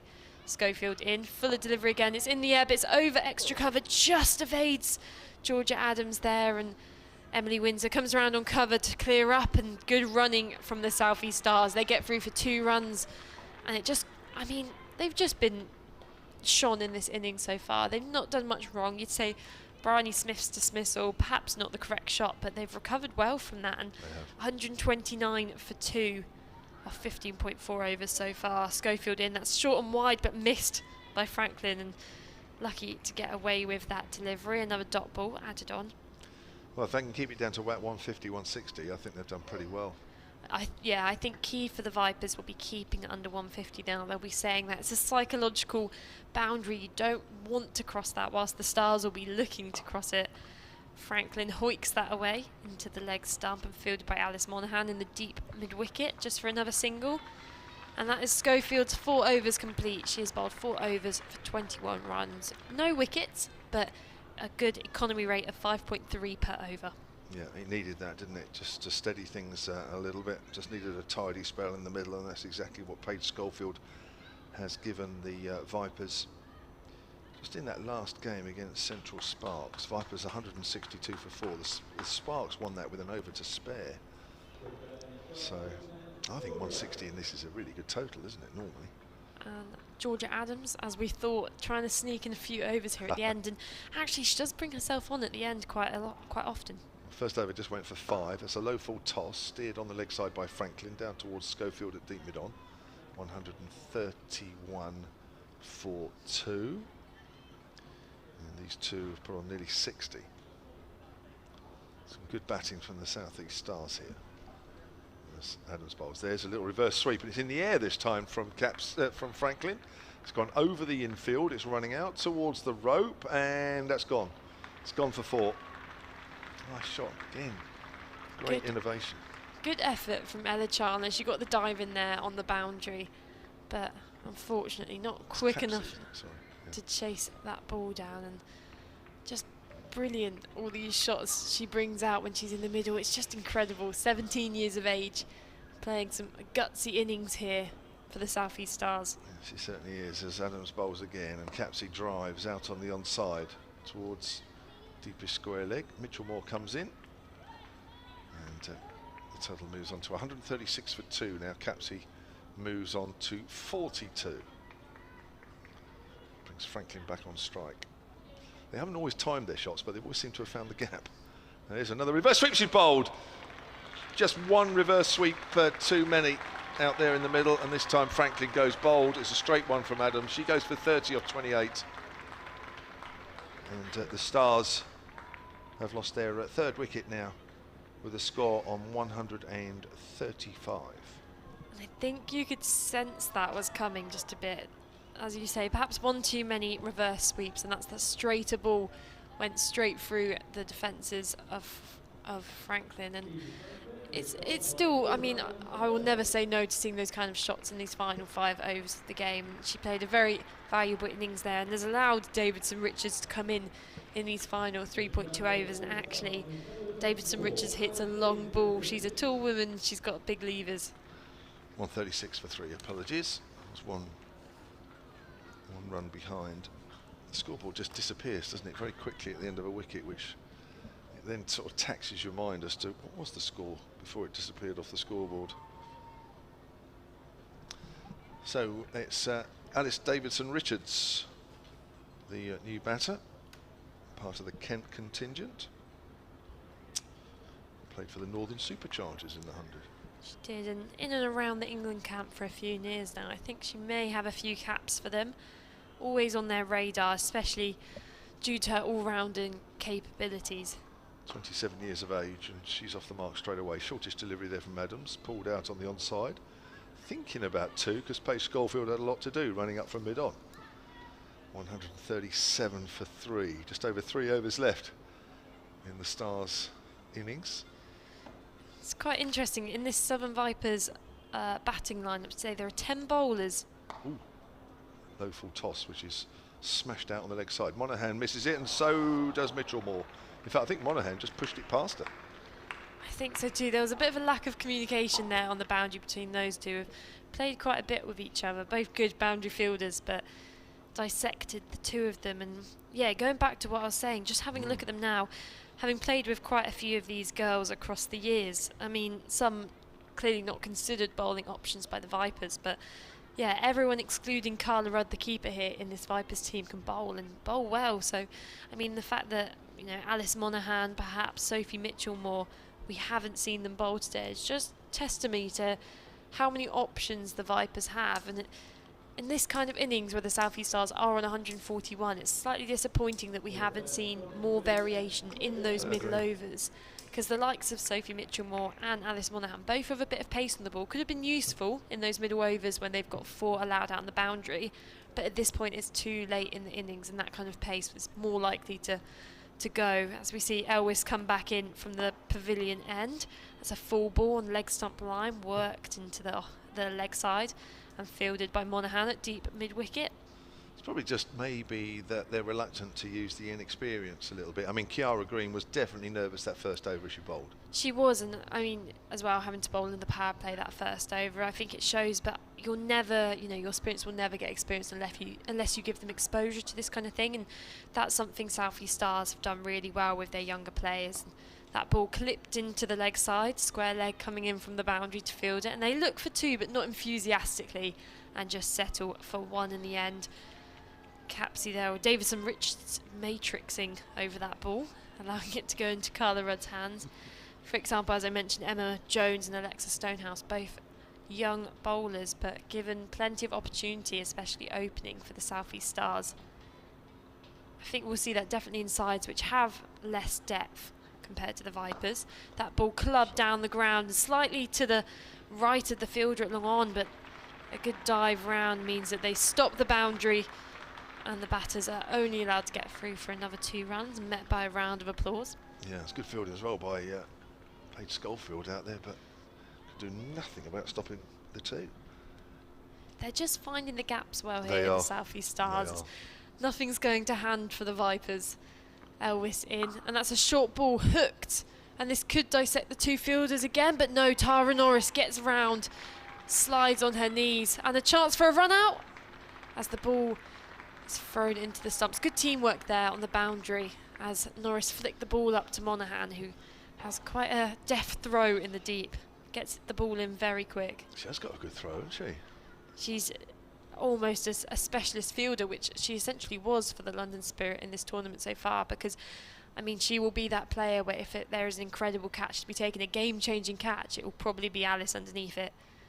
That's a straighter, slightly back of a length delivery, which just pushed down the ground to long on. Only 1 run available there so far, and that's a decent over. No boundaries conceded from the Vipers, and Elwes 3 overs so far, so she'll have likely to bowl the last over, you would say, of this innings. Stars so. 148 for 3 and no, apologies, 1 ball remaining. Stars 148 for 3, so unlikely to be kept under that 150 mark. That ball was worked into in front of square on the leg side again to long on, and just another single, so still no boundaries conceded off that over. Stars 149 for 3 off 18. Yeah, 8 runs conceded by Georgia Elwes. If you're watching on the live stream, or indeed listening to us via the BBC Sports website, and you're wondering what sort of crowd are coming to these games following the success of the women's game in the 100, it was generally regarded that the women's game came out of that. Well, both men's and women's came out of the whole competition pretty well, but the women's probably made the more impact. Well, this is probably equivalent to a championship days crowd here, so pretty decent. Chiara Green to bowl her third over, immediately gets worked out on the leg side by Capsey, thinks about 2, well fielded again by Monaghan. I think she got a good throw, but she's also quick coming in off the deep mid-wicket boundary, and that's the 150 up for the South East Stars. Here's the applause, just to show that it's not a completely one-eyed crowd. And that's at the start of the 19th over. Going well the away side here. Chiara Green with her off-spin bowls, and that's driven hard down to deep mid-on by Davidson Richards, fielded by Paige Schofield, who's running from one end to the other at deep mid-on. 151 for 3, and I think that says a lot. The fact that it's probably an average day's championship, men's championship days crowd here is testament to how well things have moved on in the last month or so. That's driven out off the back foot to extra cover. Capsey has to remain on 49. He's played well, the 17-year-old. Chiara Green again flighted, and that's driven. There's a half century. Up to deep mid-on, Paige Schofield, who else does the fielding, and that's Capsey's 50 off 41 deliveries with 6 fours. And a well-deserved 50 from Capsey. She's just played such a sensible innings. You'd probably argue about 50% of her runs have just been off playing that ball nice and straight, full face of the bat to either mid-on and mid-off, and it's been almost essentially risk-free cricket, but we've still seen shots played and innovation out in the middle. Davidson Richards drives, gets a bottom edge, goes into the ground, over the top of the stumps, goes to short fine leg, fielded by Charlotte Taylor. And Davidson Richards will pick up a single. That's almost a Yorker there from Chiara Green. After that first over of hers, I think she's come back quite strongly here. She has, hasn't she? Yeah, she's grown into the game a little bit. Again, it's hit into the ground, just short of the 45. Again, they'll pick up a single, called through for a single. Davidson Richards by Capsey, and oh no, Capsey will pick. That was Capsey hit that, wasn't it? Sorry, apologies. I'm getting confused. 154 for 3, and we have just the 1 over left of the Stars innings. I think it's only when you see them together in the middle now on the pitch you start to see the height difference between these two players, but from the height we're at up here of the hotel end, it's quite difficult to see. And going back to the 100 and obviously the impact it's had, I think even in like these first few games after the imminent finish of the 100, we've seen, I think players have seen what they're capable of scoring off the 100 balls, and actually, you know, the run rates required, and I think that will only enhance women's T20 as well. In this first week back, we saw, I think, all 4 games had a score of over 140, and it goes to show, you know, they're playing on better quality pitches, but there's better quality batting happening as well, and that's something which needed to be levelled out in the women's game, as that ball's driven aerial over mid-off's head, 1 bounce 4 by Capsey, taking the attack to Georgia Elwes in this final over, and what a way to start. South East Stars 158 for 3 now, and Capsey holds that pose as the ball soars over the bowler's head. Well, she certainly gives the impression of confidence out there, doesn't she? She always has. She does. She's a confident individual to play against, definitely. And she gives herself room again and cuts over extra cover this time. A few more bounces, but the same result. 4 runs. Capsey 2 boundaries in a row now, and this score could be pushed up to 170. And that, I mean, any team in T20, women's or men's, when the batting team is scoring 170, it's indicative that perhaps the bowling hasn't been up to scratch, and I think the Vipers would agree their fielding hasn't been up to scratch and their bowling hasn't been up to scratch. I think even some of their fielding plans, for example now with everyone on the offside up in the ring, when Capsey's just illustrated twice that she's happy to step away and punch it through the offside, as this time she opts for the leg side route, clubs it down the ground and fielded by long on just for a single this time.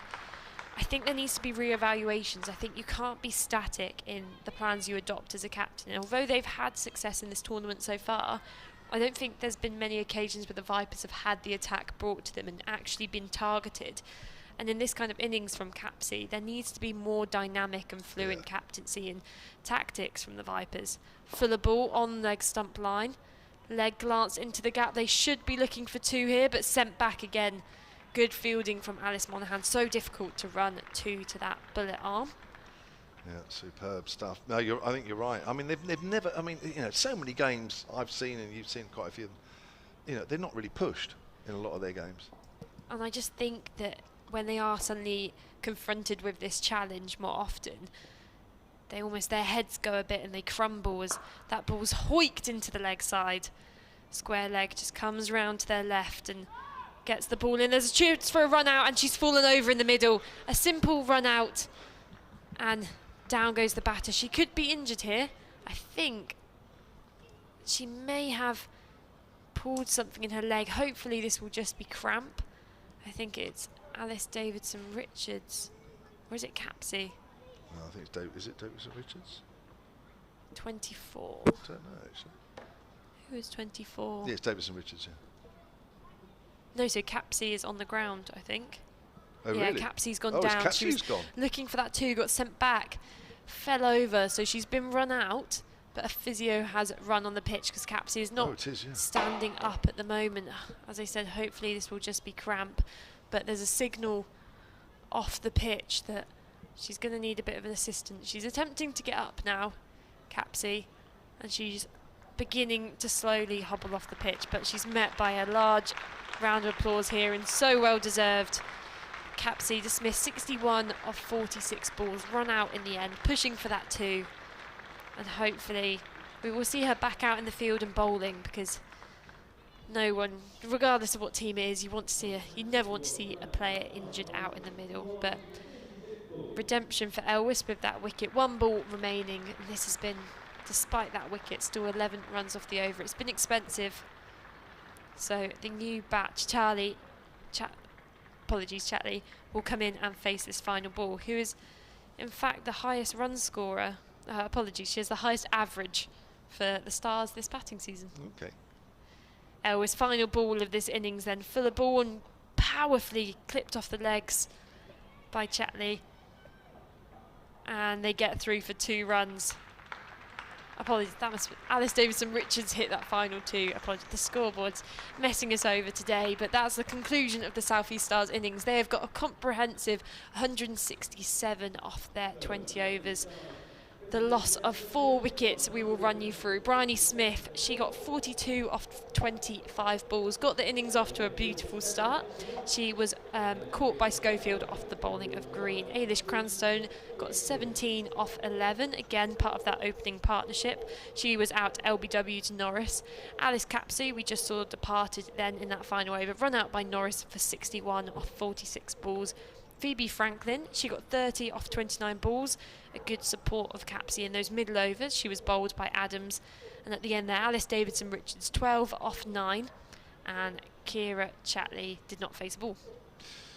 So 168 for the Vipers to win their penultimate group match in this Charlotte Edwards Trophy, and also to try and avoid a second successive defeat.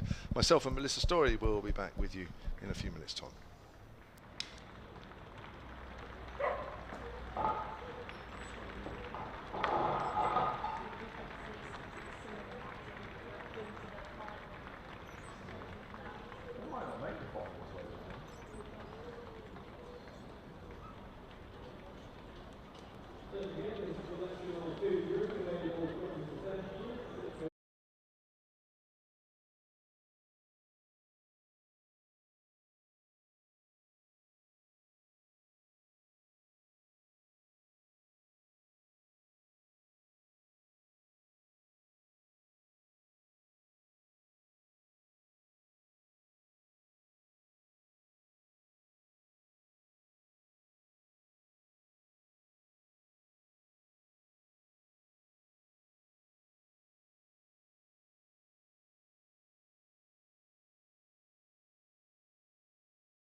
the 2 enforced changes for the Vipers in Maya Boucher and Charlie Dean, who have been called up by England.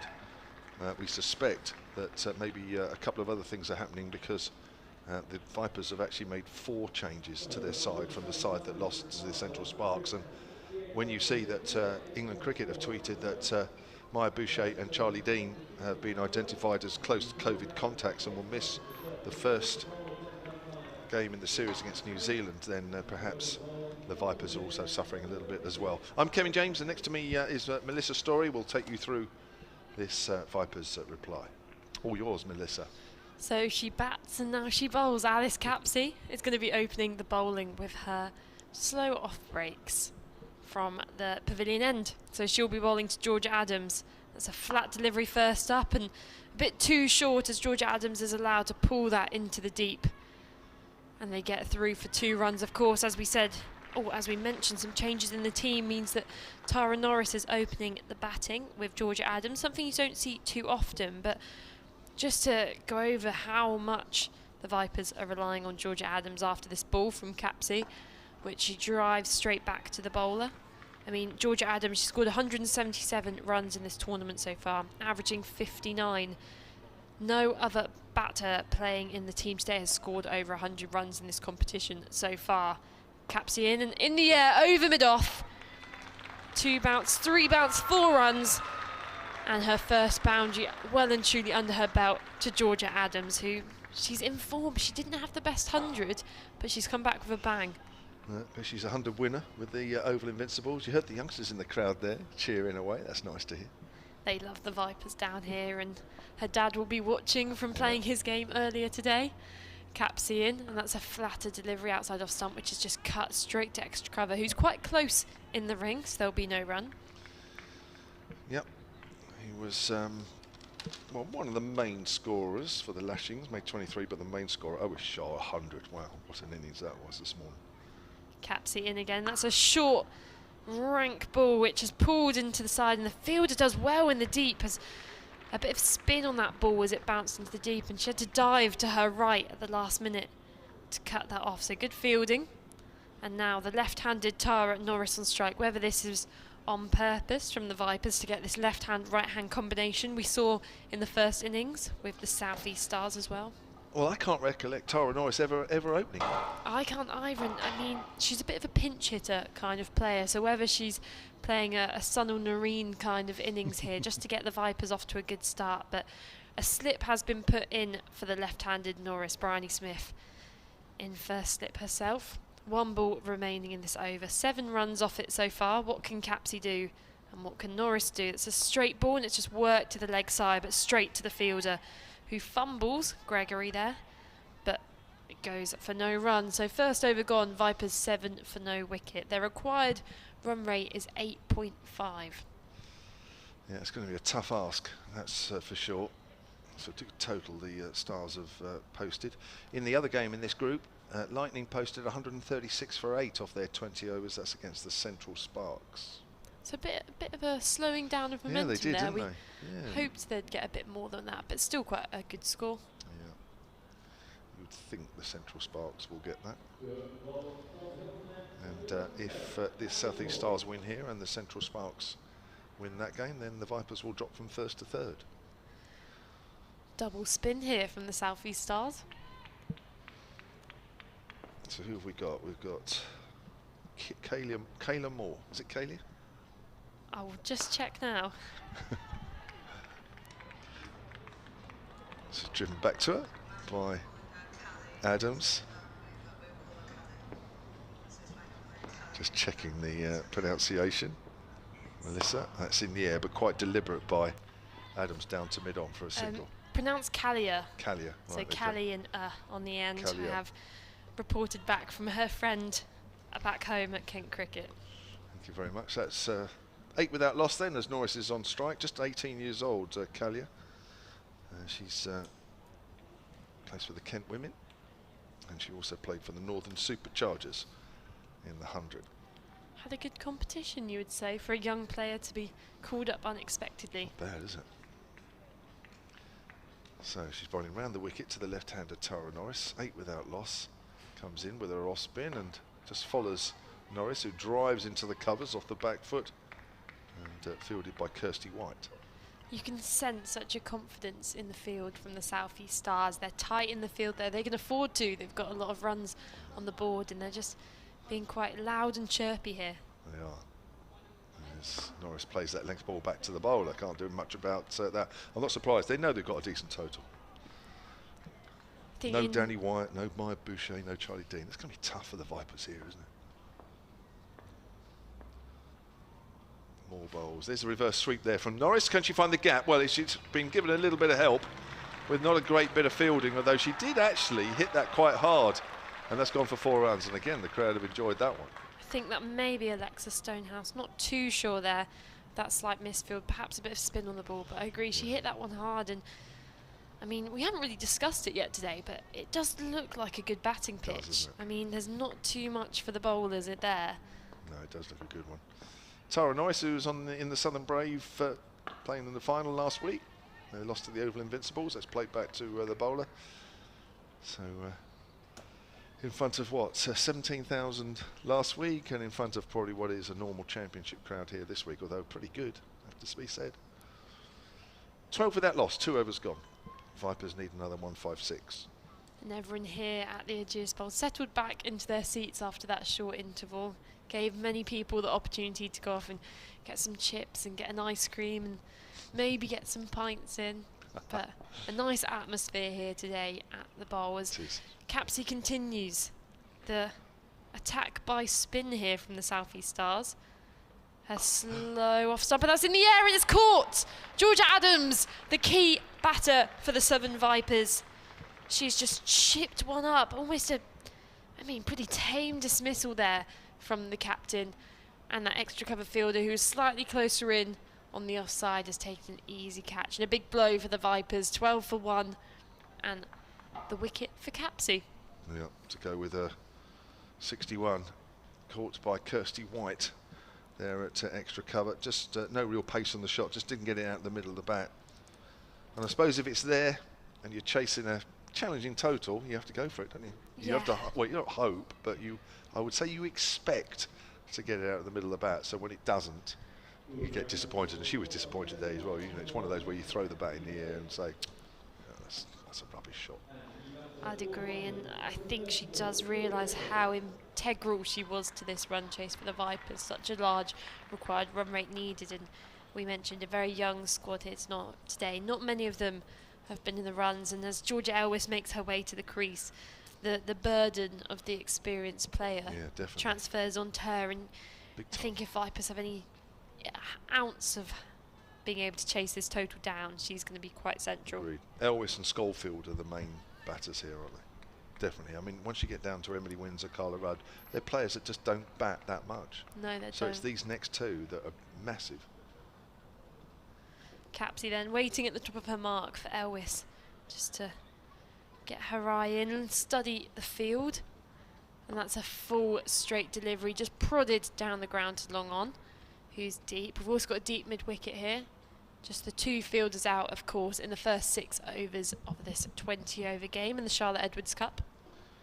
I mean, I'm not discounting Tara Noyce, but she doesn't tend to come, you know, she doesn't tend to bat in this situation, does she? She bats with a few overs to go and has a little bit of a heave. And it's an interesting decision that, of course, they have chosen to pair up the order. Ella Chandler, who was brought into the squad today, although relatively inexperienced at this level, she's an opening batter for Hampshire and the Young Vipers, and she's been in the runs this year. She's got, I think, a century, a couple 80s. As that ball's just worked into the leg side by Tara Norris, but straight to a fielder for no run. And I know it's a bit of a gamble, obviously going in with the inexperienced player, but going in with, you know, an inexperienced opener is perhaps sometimes a better choice than going in with an experienced number 9. As Capsey goes past the stumps. And a slight variation, roll of the wrist, it's in the air, but there's a fielder out there and it's caught! Tara Norris has now gone 2 wickets this over so far from just the 4 deliveries. And she will be dismissed on the boundary, caught by Alice Davidson Richards just for 4 runs, and a frustrated shot by Norris, who, seeing the Vipers, needed to up that run rate, but hit it straight into the hands of the fielder. And just going to show how important setting this big total was. This is the 3rd highest total in this year's competition so far. that does give you an example of how difficult this will be. They had that field set for that, didn't they? They were straight out the field almost. It's just disappointing, I'd say, to see two batters at the top of the order. Of course, Tara Norris not usually at the top of the order, but dismissed, falling into that trap of the slow off-spinner bowling at one end and just chipping it straight into the hands of long on. I mean, you don't see many sixes in the women's domestic game, and that's a completely fair observation to make. So why you see some of these players trying to hit it in the air when the fielder is deep, it just doesn't seem like a very good shot selection. I think she'll be going back into that dressing room and going, why did I do that? You know, if you want to go aerial, go where there's not a fielder back there. Yeah. Capsey then bowling to Elvis, and she just works it away along the ground to long on for another single. As good a score as the South East Stars posted, not 1-6 in that innings. I mean, yeah, it goes to show they were playing good shots along the ground, and it's better to go play fours and accumulate singles than play risky shots that can go in the air. And I know I sound like such a broken record when I say this, right. but there's nothing more frustrated as that ball is worked into the leg side by Schofield for no run. She's not off the mark yet. That was her first delivery, but that's over. A very successful over for Alice Capsey, who has now bowled 2 overs, conceding just the 9 runs, and she's got the 2 key wickets of Georgia Adams and then of Tara Norris. 2 wickets and 2 runs conceded, so a good over for the South East Stars. In terms of, I mentioned these two, I mean, there are lots riding on these two now, isn't it, really? But Paige Sculford hasn't really got runs in this competition. 12 against the Lightning at Arundel, 6 not out against the South East Stars at Beckenham, 1 against the Central Sparks on Wednesday. She hasn't done a lot of batting in this at all. Yeah, so coming back from injury, as we mentioned, she didn't participate in the first half of this tournament and the Rachel Hayhoe Flint tournament in most of the fixtures. I think she played a few games. So it's Emma Jones, right arm medium pace, and it's immediately pulled away on the leg side. Lovely shot there. That's going all the way for 4. Georgia Elvis just swivelling around and just helping that ball on its way. Too short there from Emma Jones. I think Emma Jones was looking there quite frustrated at the fielder in the deep. Perhaps they were in front of square when they were meant to be behind it, but I mean, despite your experience, as soon as you're at the top of your mark, the field you have set is your responsibility as a bowler. So always got to check that the field is in the positions you want, but I agree, too short a delivery to begin with. 18 for 2, 150 needed, and we are in the 4th over. It's a better length, and Elvis just pushes that out on the onside. Emma Jones, originally from Hertfordshire, just 19 years of age. Got called up, halfway through the tournament to the Oval Invincibles, didn't actually play a game. Got a lovely shiny medal though for bad, being there in the background, running drinks on. I'll take that. Still got some of the prize money as well, I should imagine. There's decent pace, but just nice angle of the bat from Elvis down to 3rd man. Picks up a single. Elvis moves on to 7. 19 for 2. Lots of work here for the Vipers. Lots of work to be done by probably the 2 main batters left. I do think if any more wickets are to fall within this opening power play, then it might be all dreams shattered for the Vipers in this fixture, which would be a big blow after that loss to Central Sparks earlier this week. Certainly would be. Jones bowls again, and that's worked on the onside. Fielded by Kirsty White at mid-wicket. A little bit quicker than the others, isn't she, Emma Jones? Quite a skiddy bowler, I've mentioned in the break. I've played against her at club level. I think she was representing Bishop Stortford in Essex. And was it Hertfordshire, Essex? I think so, it's on the border. Yeah, it is. Yeah. I should know, gosh, I'm from up that one. Or was originally. That's a nice shot, pulled away through mid-wicket. Didn't try and hit that too hard, Schofield. Just went for placement through to deepish mid-wicket, and they'll pick up 2. Yeah, bowled me middle stump, and I said that as a cartwheeled the stump backwards and split it in half. So quite a bit of pace. I'm going to say it was a dodgy stump. I think it wasn't as dramatic as it seemed. Dodgy wicket, dodgy stump. Maybe I'll say dodgy ball as well. Jones bowls. That's a wide outside the off stump. Doesn't have to play at that one, Schofield. Score 22 for 2 here. I think the only thing the Vipers can take hope from is that Emma Jones and Alexa Stonehouse, although both quite quick bowlers, obviously pace on the ball will come off quicker, and because they're both so young, they can be a bit more inconsistent and leak runs a bit more often. Oh, that's a full toss now. Will that called no ball? I think it is. It's probably, I wouldn't say it was waist high, or was it? I suppose technically it needs to be waist high. It certainly looked high. Whether it was that high or not, I don't know. It just looked wrong. Yeah, and signalled free hit there from the umpire. And I mean, this is what I go to say. Although the spin may slow down the wickets, actually the loss of those 2 early wickets is disappointing, because when you've got these bowlers coming into bowl, you need to take full advantage and actually put the pressure back on them, just like we saw the pressure put on Chiara Green. Free hit for Paige Schofield. What she does here, goes for the heave, doesn't time it, goes out to mid-wicket. They'll run a single. Goes out to Kirsty White, who's on the 30-yard circle. And swat across the line from Schofield that wasn't timed. But it's an extra single on the board to a ball that you wouldn't normally have faced. 24 for 2 at the end of 4. So 10 runs off that first over there from Emma Jones. A bit erratic, but good pace in getting up there. So if she's given the opportunity for a second over, we'll hopefully see something a bit more consistent, and we may be seeing a bowling change here. It's Alice Davidson Richards is coming on at the pavilion end. Medium pace seamer, quite a lot of height on her. She gets a good bit of bounce. Well, usually. We haven't quite seen this wicket do much so far, but if anyone's going to generate a bit of extra something, then Alice Davidson Richards is that person. She will be bowling to Schofield, who is 3 off 5, and similar to Capsey, Schofield just takes a few more deliveries just to get her eye in, and can be pretty powerful once she is settled. In comes Davidson Richards, and it's a top edge. It's going towards point, and it's taken. That is Ailish Cranstone with the catch, and Schofield just looking to push or almost pull a ball from outside off stump, and took the top edge of the bat and just went straight into the hands of point. She made a bit of leg room at backwards point, but nonetheless another wicket for the Vipers, and this is just as we feared. Schofield gone for 3, bowled Davidson Richards, caught Cranstone. Was she surprised? A little bit extra bounce, perhaps? A little bit of extra pace? I don't know, she seemed to get into a right little pickle with that shot, didn't she? But my word, the Vipers are in trouble here. It's quite reminiscent of that final at the 100. I mean, not quite. I always find it, I know there's been a lot of complaints about the graphics on the 100 screen, how it was so difficult to decipher. Yeah. I remember looking at the scorecard and going, oh, it's fine, you know, they've got a few runs on the board, and them going, no, that's the runs they need to win. Look how many runs they're on, and seeing 19 for 6, I think, or something like that was not too nice, but at least the Vipers have surpassed that now.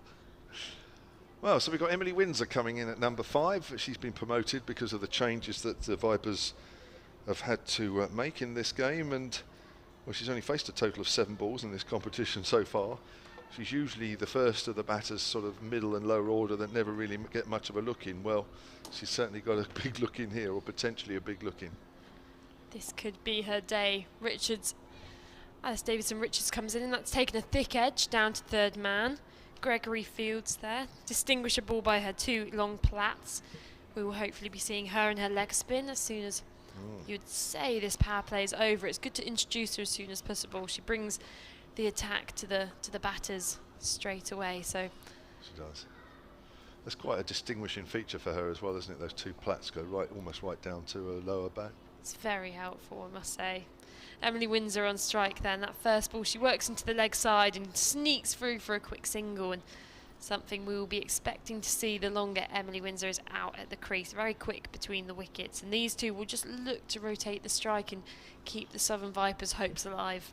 Yeah, she played a very important game in the knocking the game at the Oval last year against the Stars in the 50 over game, and got them over the line. Davidson Richards in, and that's a fuller ball on the line of length stump. Just worked just past the fielder in the inner ring. They clean up, and it's just another single. And I mean, I've seen some incredible innings from Emily over the years. I remember in the Kia Summer Smash, so a 10 over competition for Hersley Ladies, she played a invaluable knock there, and a couple years ago at Finchley Cricket Club in London, scored 100 in the last wicket partnership to win. She's on strike, and that ball just hits her on the thigh pad. No run. She was just looking to work that perhaps off the wrong line, but I mean, with this required run rate now up to 9.3 per over, the Vipers are going to need to look to accelerate somehow. Yeah, it's tough, isn't it, this? This is a tough situation. 141 still needed. Alice Davidson Richards past the stumps. And that's an inside edge going down towards the boundary off the bat of Emily Windsor. 2 fielders in pursuit, but that's 4 runs. And on the scorecard, it will just say 4. So Emily Windsor moves on to 5 off 3 balls now. Well, that's what you need, a little bit of luck, and they're going to need a bit of luck if they're going to get anywhere near this total, especially in this situation, having lost 3 wickets with just 24 runs on the board inside the power play. We've still got another over at the power play. This is one of the toughest situations you'll face, I think, in your career. And the momentum is with the South East Stars. They've certainly got a total that was always going to be hard work, no matter who got in and however well the Vipers started. But the fact they haven't started particularly well.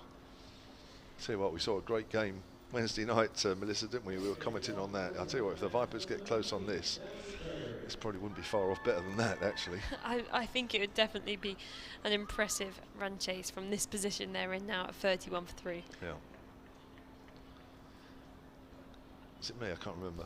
It's Daniel Gregory then, with her leg spin.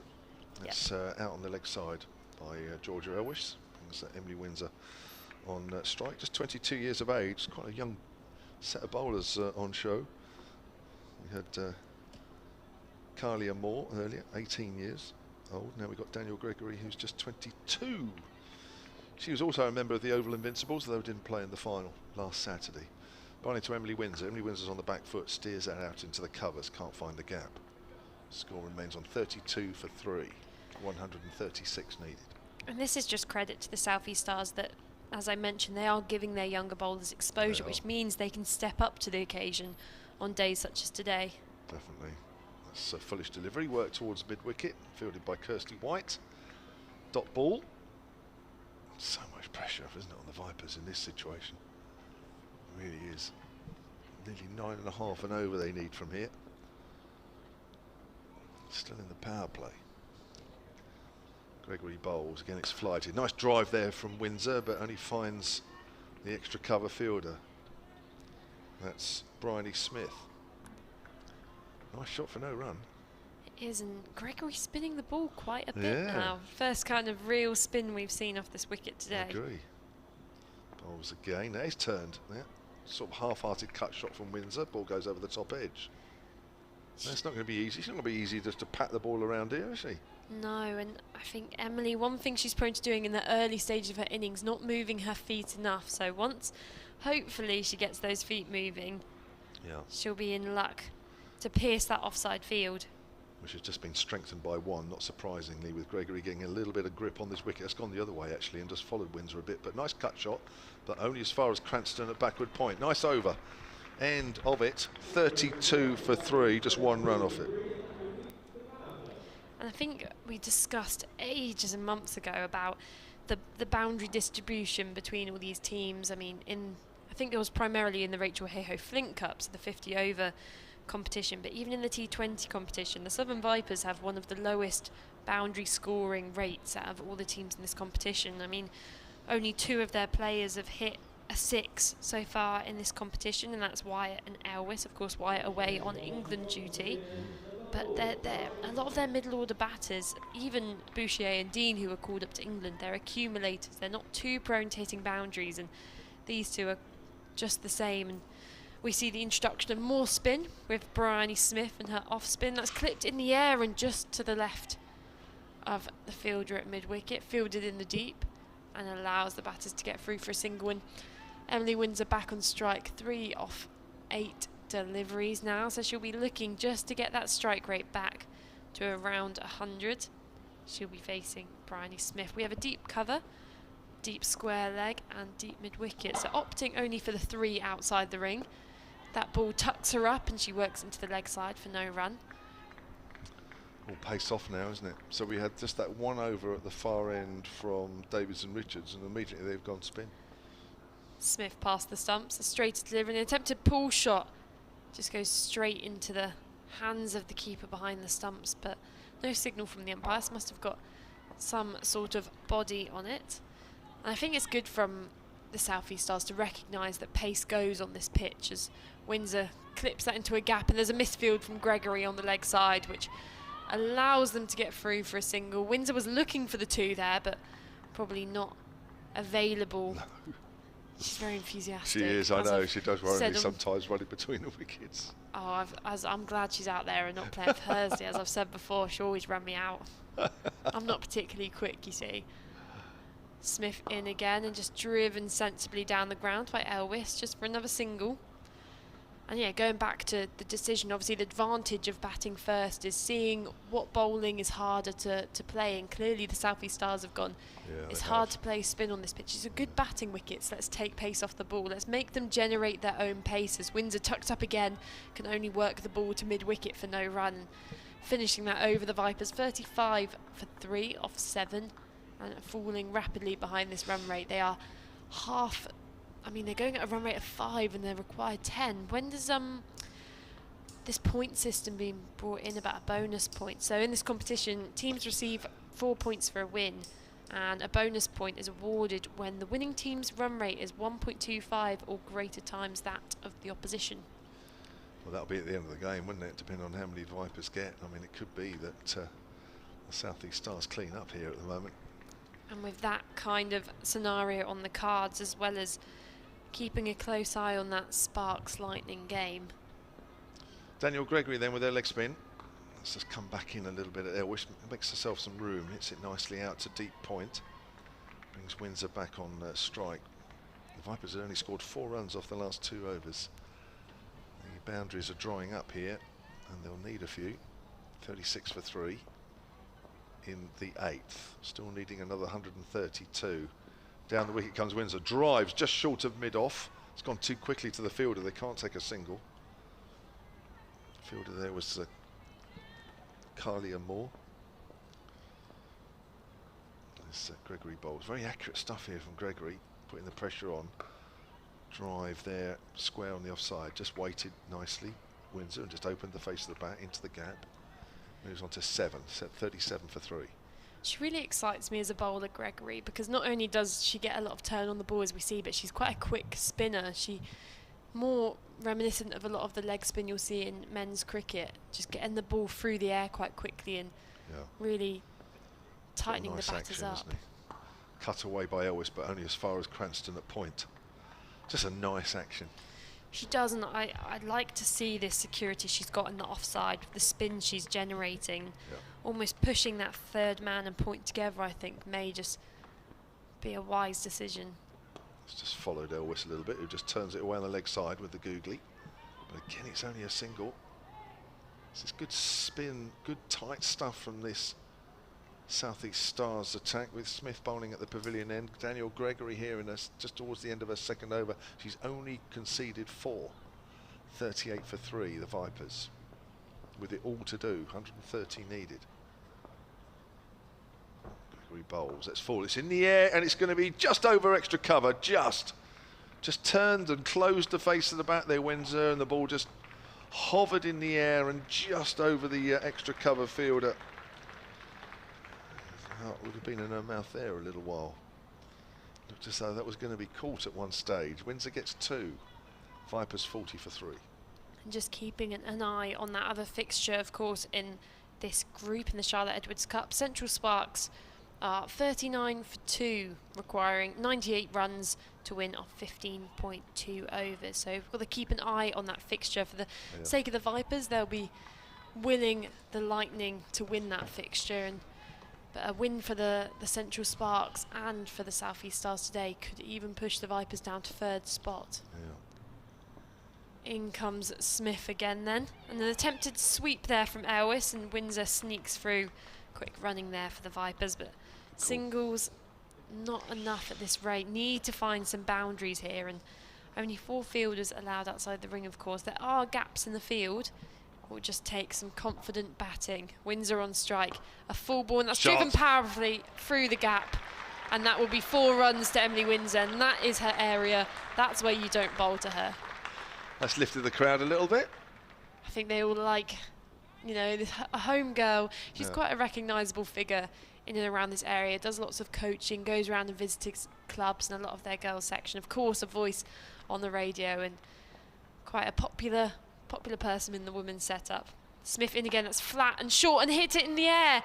And she's claimed that catch, and Emily Windsor stood there and she's not too sure. She thinks it's bounced, and the umpire seemed to have given her the word to go out, but an awful ball from Bryony Smith pulled in the air and caught at mid-wicket. Just see who's taken that catch. I think it could be Ailish Cranstone, usually found in the ring, and Emily Windsor will be disappointed. That was an awful ball, very safe and truthfully to say, an awful ball from Bryony Smith, caught by Capsey, apologies, at mid-wicket, and a disappointing end to that innings. Certainly was, yeah. 17 balls for a 13 for Emily Windsor. It just looks like she was just starting to feel her way into the innings. She'll be really disappointed at that, and she looked disappointed. I think I think in her heart of hearts she knew that was caught, but I think she just didn't want to go because it wasn't a great ball, as you say. But you know, you think, why have I played that? Why have I played that shot? And it was, I mean, it was a good catch from Caps. It was low to the ground, and she had to reach full extent forwards to get her hands on that. But that's not the kind of ball you want to be getting out to in a situation such as now. Vipers 46 for 4. It's not looking very promising for this run chase as Carla Rudd joins Georgia Elwes in the middle. And Carla Rudd, who we're much more used to seeing batting down at number 9, which just goes to show the extent the Vipers have struggled today. Yeah, it's been a struggle as well, isn't it? Bowling and batting, really. Too many balls not in the right areas. I don't think Charlotte Edwards will be too pleased. I know they've been forced into some changes here. 3 debutants, which doesn't help in such an important game, but even so, some of the skills haven't been there, have they? Smith in again to the new batter. Carla Rudd just works that into the leg side to Capsey at mid-wicket, but nothing goes past those golden hands today. It has truly been her day so far with the ball and the bat, and helped propel her team up to 167. And that strikes Carla Rudd. She's playing across the line, and an opportunity for a run out as well. A slightly muted appeal from the wicketkeeper, and it's all happening. This ball as a fielder is laying across the field, but no dismissal was given. And Carla Rudd, perhaps not the worst batter to come in at this point in the game. She's a good batter in the longer format of the game. So in terms of getting the Vipers over that score, which wouldn't award the South East Stars an extra bonus point, she could be the batter needed out there in the middle. Just make sure you're out there for your 20 overs. She's got to support Elwes here, hasn't she? It's important. Elwes has to play out of her skin, and Rudd needs to support her really well. Smith, 2 balls remaining in this over. That's full outside off stump and just pushed into the covers, and they get through for a single. Good running there from the Vipers, and perhaps something they should have been looking to do a bit earlier on in their innings is just really push their singles, and actually something we didn't see the South East Stars do that much because they didn't have to. They were playing such powerful attacking shots from the go. Smith in, that's full and floated and driven strongly down the ground. That's 4 runs, and that brings up the Vipers 50 off 8.6 overs. Not going at the rate they need, but a wonderful shot to bring up that 50. Well, they needed that, didn't they? They needed that shot just to, again, just lifts the crowd. Isn't any boundary here? The crowd are trying to lift the team, and I think the crowd just want to be entertained here a little bit. It's a bit too one-sided. I mean, at least they saw some fireworks in that Lashings Hampshire All-Star game with the century from Aweshar, and I mean the likes of Alice Capley and Bryony Smith in that first innings. You always, if it's going to be a one-sided game, at least it's good to see one team really have a good innings. That's for sure. Yes, if you weren't watching the stream or at the ground earlier, the Lashings beating the Hampshire All-Stars in a T20 game this morning, and we were treated to 100 from Aweshar. It was like he's never put his bat down. Nice sweep shot there from Elwes. Will pick up a single. Start of a new over from Daniel Gregory. Wonder if he's still at the ground. He probably I'm sure there's a wig somewhere. We can just put him into bat. I'm sure one of the girls won't mind having a swap with him. So that brings Rudd on strike then. Well, she can definitely play, as Melissa says. But my word, she's got a big role to play here as well. It's down the leg side. That'll be a wide. I straight away knew it was, so didn't bother playing it. 54 for 4. The Vipers still need 114. They've lost all their big players really. Adams for 8, Tara Norris for 4, who was opening the bowling, batting with Adams. That's nudged away on the onside. Fortunately, Cranstone doesn't pick it up cleanly. 55 for 5. Paige Schofield made just 3, and Emily Windsor the last to go for 13. So it's left to Elwis to hold things together, and Carla Rudd and co to play around her. Yes, Daniel Gregory's bowled very accurately indeed, apart from that wide earlier on in this over. Nice drive by Elwis down towards deep mid-on. Elwis moves on to 17, slightly over a run of ball. That's quite. I always like that when you look at the board and you see a player who's got around that sort of score, and you think, wow, won a ball. They haven't really done anything yet. Georgia Elwis has done nothing so far. But that's not to take anything away from it. It's played back to the bowler by Rudd. You want to see that from your best players. You want to see them just score and not think, oh dear. You don't want to hear any histrionics, do you? You just want them to play. Here comes Daniel Gregory and bowls, trying to play that on the leg side. Oh, she's LBW, Carla Rudd. Even Melissa had her finger up here. Played across the straight one there, trying to work it on the onside where there's big gaps. That's what the bowler wants. Just came across that with a bat and missed that. And Rudd goes for 5, and the Vipers are seriously in trouble here at 56 for 5. And just the googly there from Gregory. It's turning back into the right-handed Rudd, and she didn't read that one at all. Just falling over at the stumps, and this could be the beginning of the end for the Vipers. At least proving to be an opportunity for some of these younger players to come in and get a bat in such an important game. But nonetheless, not looking good. And I mean, this just goes to show why I'm so surprised Bryony Smith, and I mean, I know she's young, but even the likes of Capsy, just to give her some experience in that squad, have not been called up, because the way they played today, and as I mentioned, the lack of female batters who have scored over 100 runs in this tournament and over a strike rate of 120, those two just look a different calibre in the middle. They take the attack to the bowlers, especially the spinners, and I think that's what perhaps, you know, that's what the great players do. That's what Danny Wyatt does from the get-go. She goes and does that. That's what Nat Siver does from the get-go, and what the ECB selectors, you'd hope, are looking for in this Charlotte Edwards Cup. Yeah, I agree. But you could say that the Vipers have been a dominant force the last couple of years, and why shouldn't they have a few more players in it? Gregory bowls. The new batter is Ella Chandler, who's making her Vipers senior debut. And she's off the mark straight away with a nice cut shot out on the offside. Big afternoon here for Ella Chandler. You thought that she might have opened the batting, didn't you? Yeah, I'm disappointed she didn't, I think, as I mentioned, because she does normally bat in that higher spot. I understand, obviously, it's her first senior game, so it might have been a matter of not wanting to put too much pressure on young shoulders, but she did well in the field, especially, I think, a few good stops in those first 6 overs, and yeah, good. She's had a good season so far with the bat and for the Vipers. I think she captains some of the young Vipers games as well.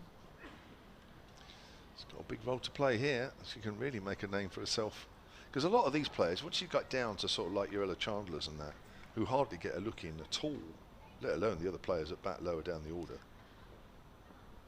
So Kalia Moore is to continue to a bowling change at the pavilion end, and just a single off that first ball. Signalled leg by the umpire.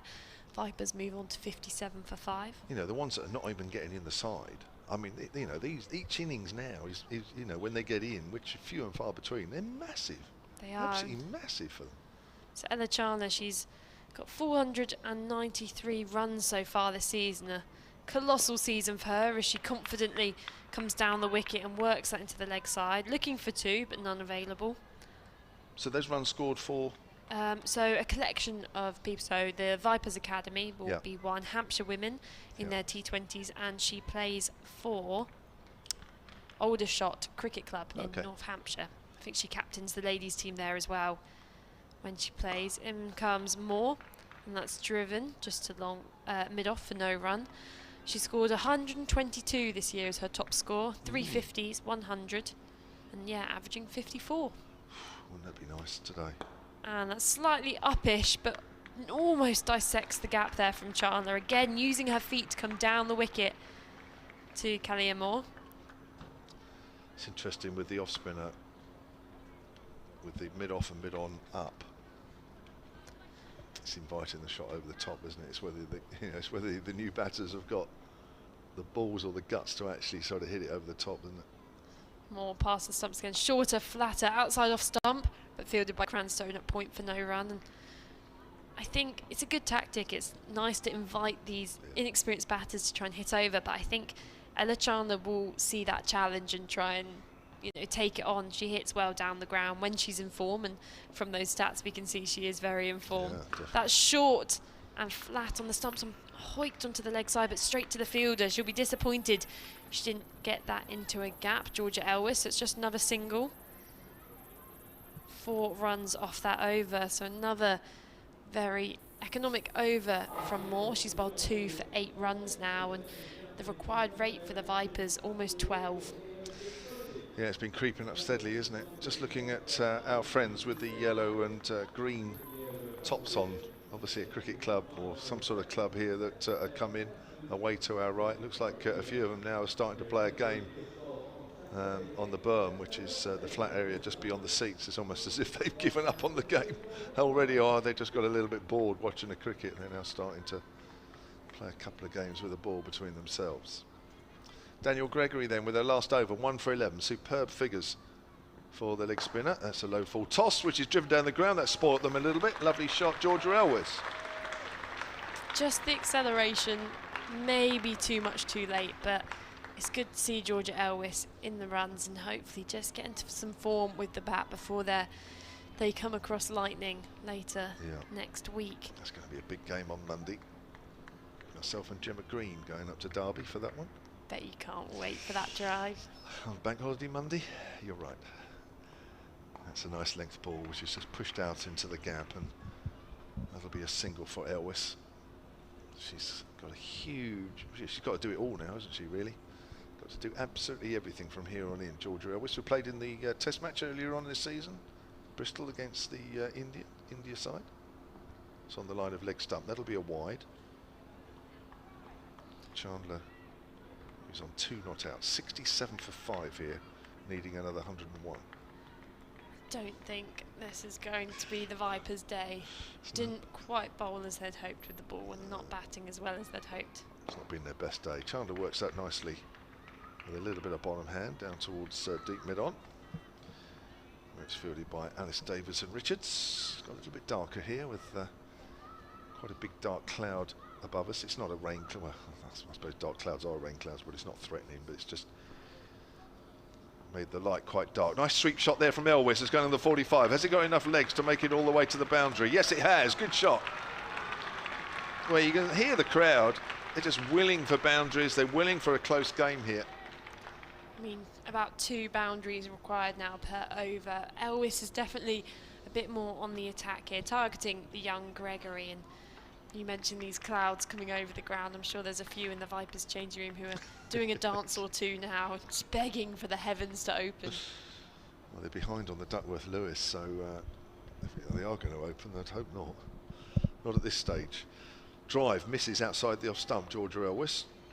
Quite wide, didn't quite get her front foot over far enough, but she's going along nicely here, Elwes. Again, it's apart from that last shot there, it's a quiet innings. 28 off 23, though, is good going. 72 for 5. It's just nobody can stay with her.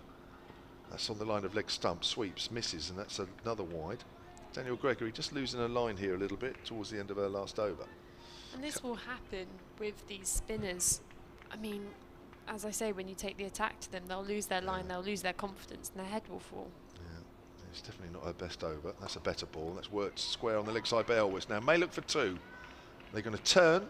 The throw comes in from Kirsty White, but Elwes is home. Not a great throw either. Ball ricochets and bounces in front of keeper Ciara Chatley. Fortunately, there's some backing up going on behind her. End of the over. That's a slightly better one for the Vipers. 75 for 5. 14 off it, actually. Better than I thought.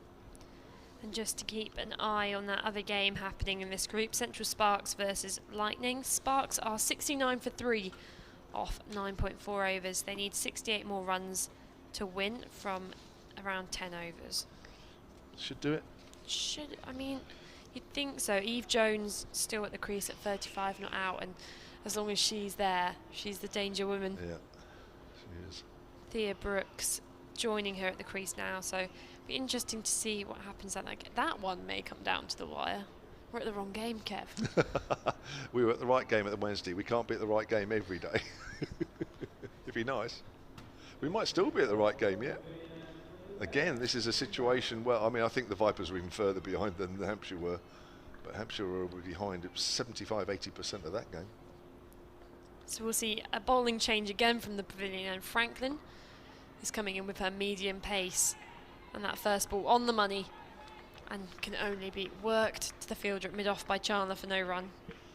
Phoebe Franklin played for Birmingham Phoenix in the 100. Not seen her with the ball too much, but it's good to see the Southie Stars exploring their options out in the middle, as that ball is hit in the air by Chandler to the deep square leg fielder for just a single, making good connection with that ball. She's 20 years of age, Ella Chandler. She used to tweet us actually when we were doing commentaries a year or two ago. She's quite a big badger. Very much into her cricket. She's just coaching all over the place, absolutely loves it. Has been working with the NHS so far. Oh, right. And being a vaccinator. Oh, right. Shot. Is that you or me? That was me. The ball hit into the leg side for 2 runs there. Pull shot in front of square, in fact. Brings Vipers up to 78 for 5. You're thinking about the fancy dress party you're going to later on, aren't you? I am. Are you going to reveal what you were going as? It's pretty boring, to be honest. I mean, I'm going as a zookeeper, which was a very last-ditch attempt, as that fuller ball outside off stump is guided, and the deep cover field has to come round to get it. They're looking for 2, but restricted to just a 1. I mean, I had a notorious reputation at Southampton Uni for making some outrageous outfits on nights out and socials out of cardboard. Right. I got onto these pages and everything on our Instagram. Was wonderful, but I've since lost my creative talent, as that fuller ball is just pushed into the off stump, and again they're looking for a single, chance for a run out, but a better throw may have been closer. There's no opportunity for a run out there, and another single to the Vipers, 80 for 5. So you're going as a zookeeper.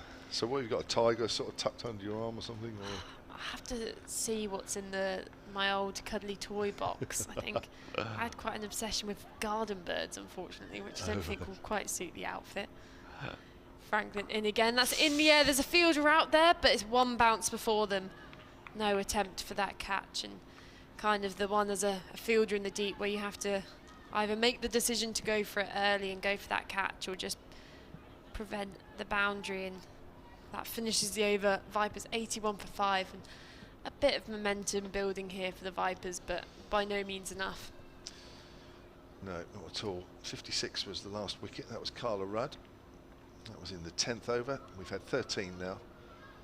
The Vipers 81 for 5, still needing another 87. But Georgia Elwes going well with 34 from 27 and keeping the Vipers just about in the hunt, but looking for people to stay with her. So far, Paige Schofield, Emily Windsor and Carla Rudd have failed to do that. Can Ella Chandler be the one to help Georgia Elwes get close to this Southeast Stars total of 167 for 4? We knew it was a good total, and it's proving so at the moment. So we've got Emma Jones back into the attack, the 19-year-old from Hertfordshire. Bowls, right arm pace bowler. It's down the leg side. It's helped down towards fine leg by Elwes. She's kept the scoreboard ticking along nicely. She really has. If somebody else had sort of batted of equal sort of, you know, equally as well, the Vipers would be having no problems at all. But I think it's the nature of the dismissals as well for the Vipers batters. Georgia Adams, just such a tame dismissal, chipped up, and same with Emily Windsor. She'll be disappointed. Yeah, they will, definitely. Down the leg side, that'll be a wide. Vipers won't mind that. But the Southeast Stars, yeah, superb stuff really. Alice Capsey with 61. What have you got there? So I've just happened to go back to our previous game this morning where Love Island star Hugo Hammond was playing, and he's put a clip of, I think, one of our commentaries on his Instagram. So I'm just going to have a listen. Is that commentary on it? It might be Blowers calling him it Love might be Island, Blowers. I think. He'll so love that. I think he'll be quite chuffed. Go on, play it out. Up to the wicket, it's lovely action, he bowls, and that's, again, he tries to dart round the corners and appeal, he's out, caught behind, that was a very good catch by Love Island, That gives you a flavour of what we had this word. morning. There's Emma Jones, and there's a hit in the air by Chandler, but safe over the infield on the offside. Yes, we had the pleasure of Henry Blofeld with us this morning, helping us commentate on the Hampshire All-Stars against the Southern Vipers. Hugo Holland, who's very much part of the Hampshire Disability Squad and England Disability Squad, was playing for the Lashings, and Henry Blofeld, who admitted he'd never seen Love Island, rather than calling him Hugo Hammond, just called him Love Island. And there you heard a bit of commentary. That's cut away in the air, but safe by Elwes. Oh, he's going to get 4. Well, that's bonus as well. I thought it was safe, and then Kalia Moore decided to run in hard at the ball, and actually she didn't do herself any favours because she got herself in no man's land. Caught in two minds there, I think, between, as we just said, going for the catch. I think she decided just too late to go for it, but wasn't down low enough and unable to prevent the ball from going for 4. That's right. Can I say no man's land? Is that a phrase in this cricket? It's historically accurate. Historic. But third man isn't really a phrase anymore, is it? You're supposed to say third. So I get told by people. I'm not quite aware of that link. I just say third man. Third man. Yeah. I don't know too many female players who get upset about that. No, that's good. That's just as well then. I think the ball's going to get sanitised because it's been thrown back by somebody in the crowd. I think that's what's happening because there's a little bit of a break. 88 for 5. Elwes moves on to 39, and the Vipers need 80 with just over 6 overs remaining. Surely we're not going to see another game like we did Wednesday night.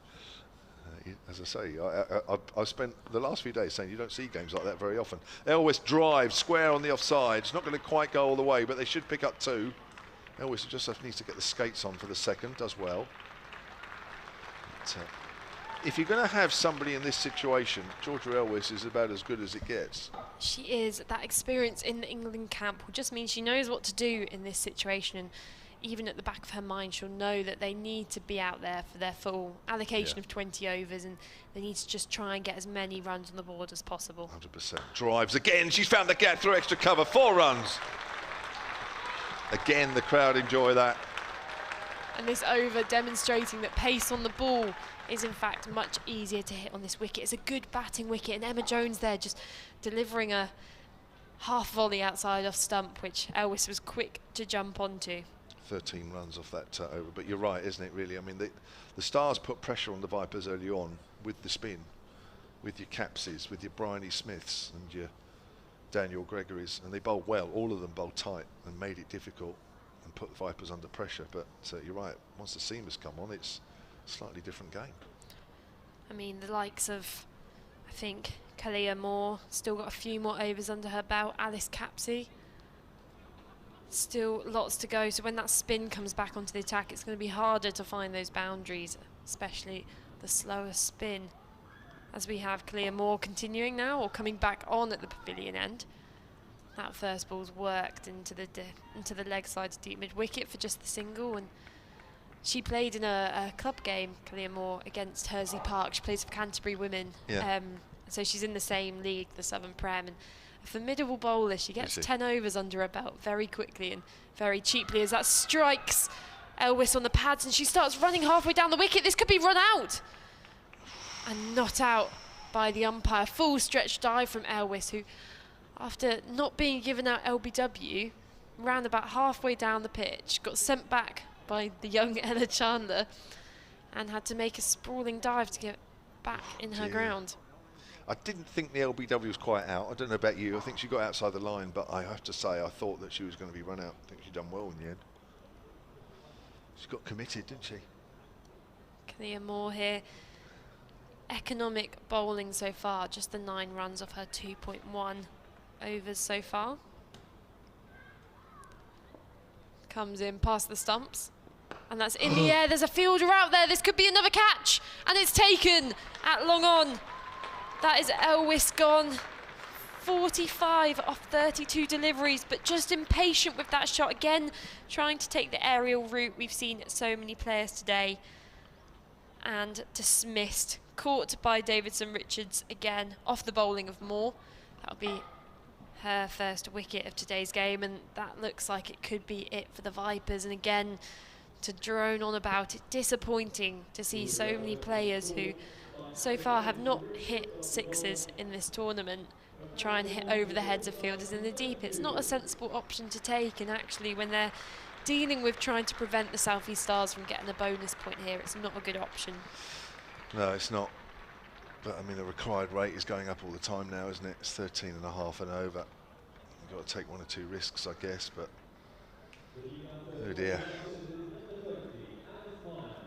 Alice Monaghan, the new batter for the Vipers, who I would say probably her most a highlight playing, well, a highlight in a London Spirit shirt. Moore works that off the bowling of Moore, apologies. Monaghan works that into the leg side. That's not Monaghan, that's Chiara. Apologies, just for another single. I think was it she celebrated with a drink on the balcony at Lord's? I was very I was impressed of her, yeah, celebrating her graduation on the Lord's balcony, and decided to neck off a pint, but she failed. What do they teach you at Loughborough University? Can't even see off a pint in national TV. Could never be Southampton Uni. As Alice Monaghan gets off the mark with that ball worked into the leg side in front of square for another single. Yeah, the picture on Twitter, I think I saw it, had been retweeted quite a few times. I think she gained quite the few followers after that day on TV. She's got quite the fan base on her Instagram now, as Chiara tries to late cut that delivery. It was short and wide outside off stump, but straight through to the keeper's gloves, and that's the end of the over. Vipers 97 for 6 off 15. Well, she has plenty of experience, doesn't she? Played for the Yorkshire Diamonds in the Kia Super League, London Spirit. She's often overlooked as I said before, as a almost specialist fielder, and it's incredibly valid. She's a really good fielder in the ring and on the boundary, very athletic, but she's a good bowling option as well, which I don't think she's been used enough in the recent years. And actually, I'm worried, she'll be losing that fluency and losing that form, because she's quick. She gets a lot of bounce and she's got good variation. Actually, her batting is powerful as well. She used my bat in the nets once, and I don't think a ball has ever come off the bat so hard. Bryony Smith with her off spin bowls, and trying to sweep is Alice Monaghan on the leg side, misses. Stumps broken by keeper Ciara Chatley. So the Vipers need 71 with just under 5 overs to bowl. It's rapidly becoming about a one-sided the game as we thought it might be, as that's swept away behind square by Monaghan. Nice shot, but only a single. Monaghan moves on to 2, 98 for 6.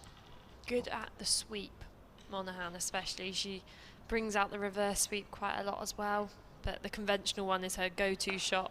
Full toss, which Chandler hits out on the leg side, but can't pierce the field as it goes out to deep mid-wicket, fielded by Phoebe Franklin. 99 for 6 now, the Vipers, still needing another 69.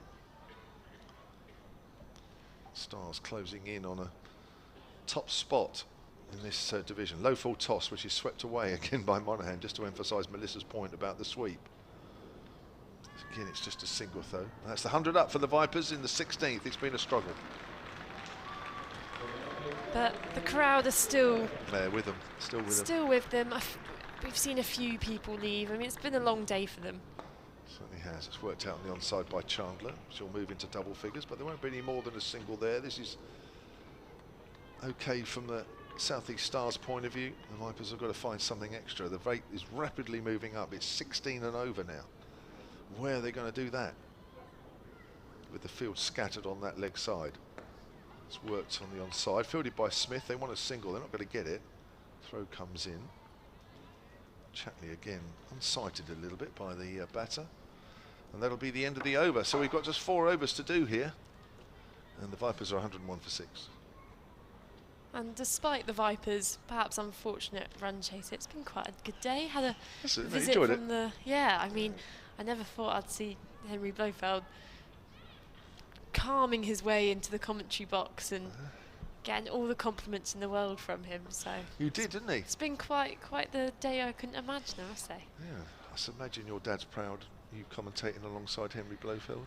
Yeah, I was going to say, I don't think it's something I ever expected myself to do, so always a nice experience, and being back at the bowl after quite a while, actually. Yeah. Of course, we'll be back here for the Hampshire 4-day game. We will. In comes Alice Davidson Richards, and that's a full ball leg stump line, and worked towards Gregory at fine leg for just a single. Yeah, 4-day game. It's the Division 1 of the County Championship starting here on Monday. Hampshire hosting Yorkshire. Little 4-game tournament now, isn't it? Division 1, well, it is for Division 2 and 3, but Division 1's where it's at. And myself and Melissa will be day 2 and day 3. I'll be day 4. We won't be here day 1, unfortunately. Davidson Richards in, and that's miscued, but still a good drive from Monaghan. They sneak through for a single. Quick between the wickets, these two. Vipers 103 for 6, apologies. Melissa's got an important game to captain in on Monday.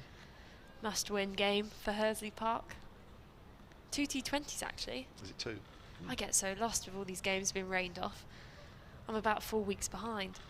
Davidson Richards in. That's a short ball and a big swipe from Chandler over her head. Surprising that's not been called a no ball. She was almost at full extent of her arms trying to swat that, but it's been given 1 for the over, and you don't tend to see too many bouncers in the women's game. Didn't see many today from the Vipers. Usually with Lauren Bell in the side, you may see some more short pitch delivery. But using her height to her advantage is Alice Davidson Richards. That's a fuller ball, but down leg side, signalled wide by the umpire, straight through to the keeper. Vipers 104 for 6 now.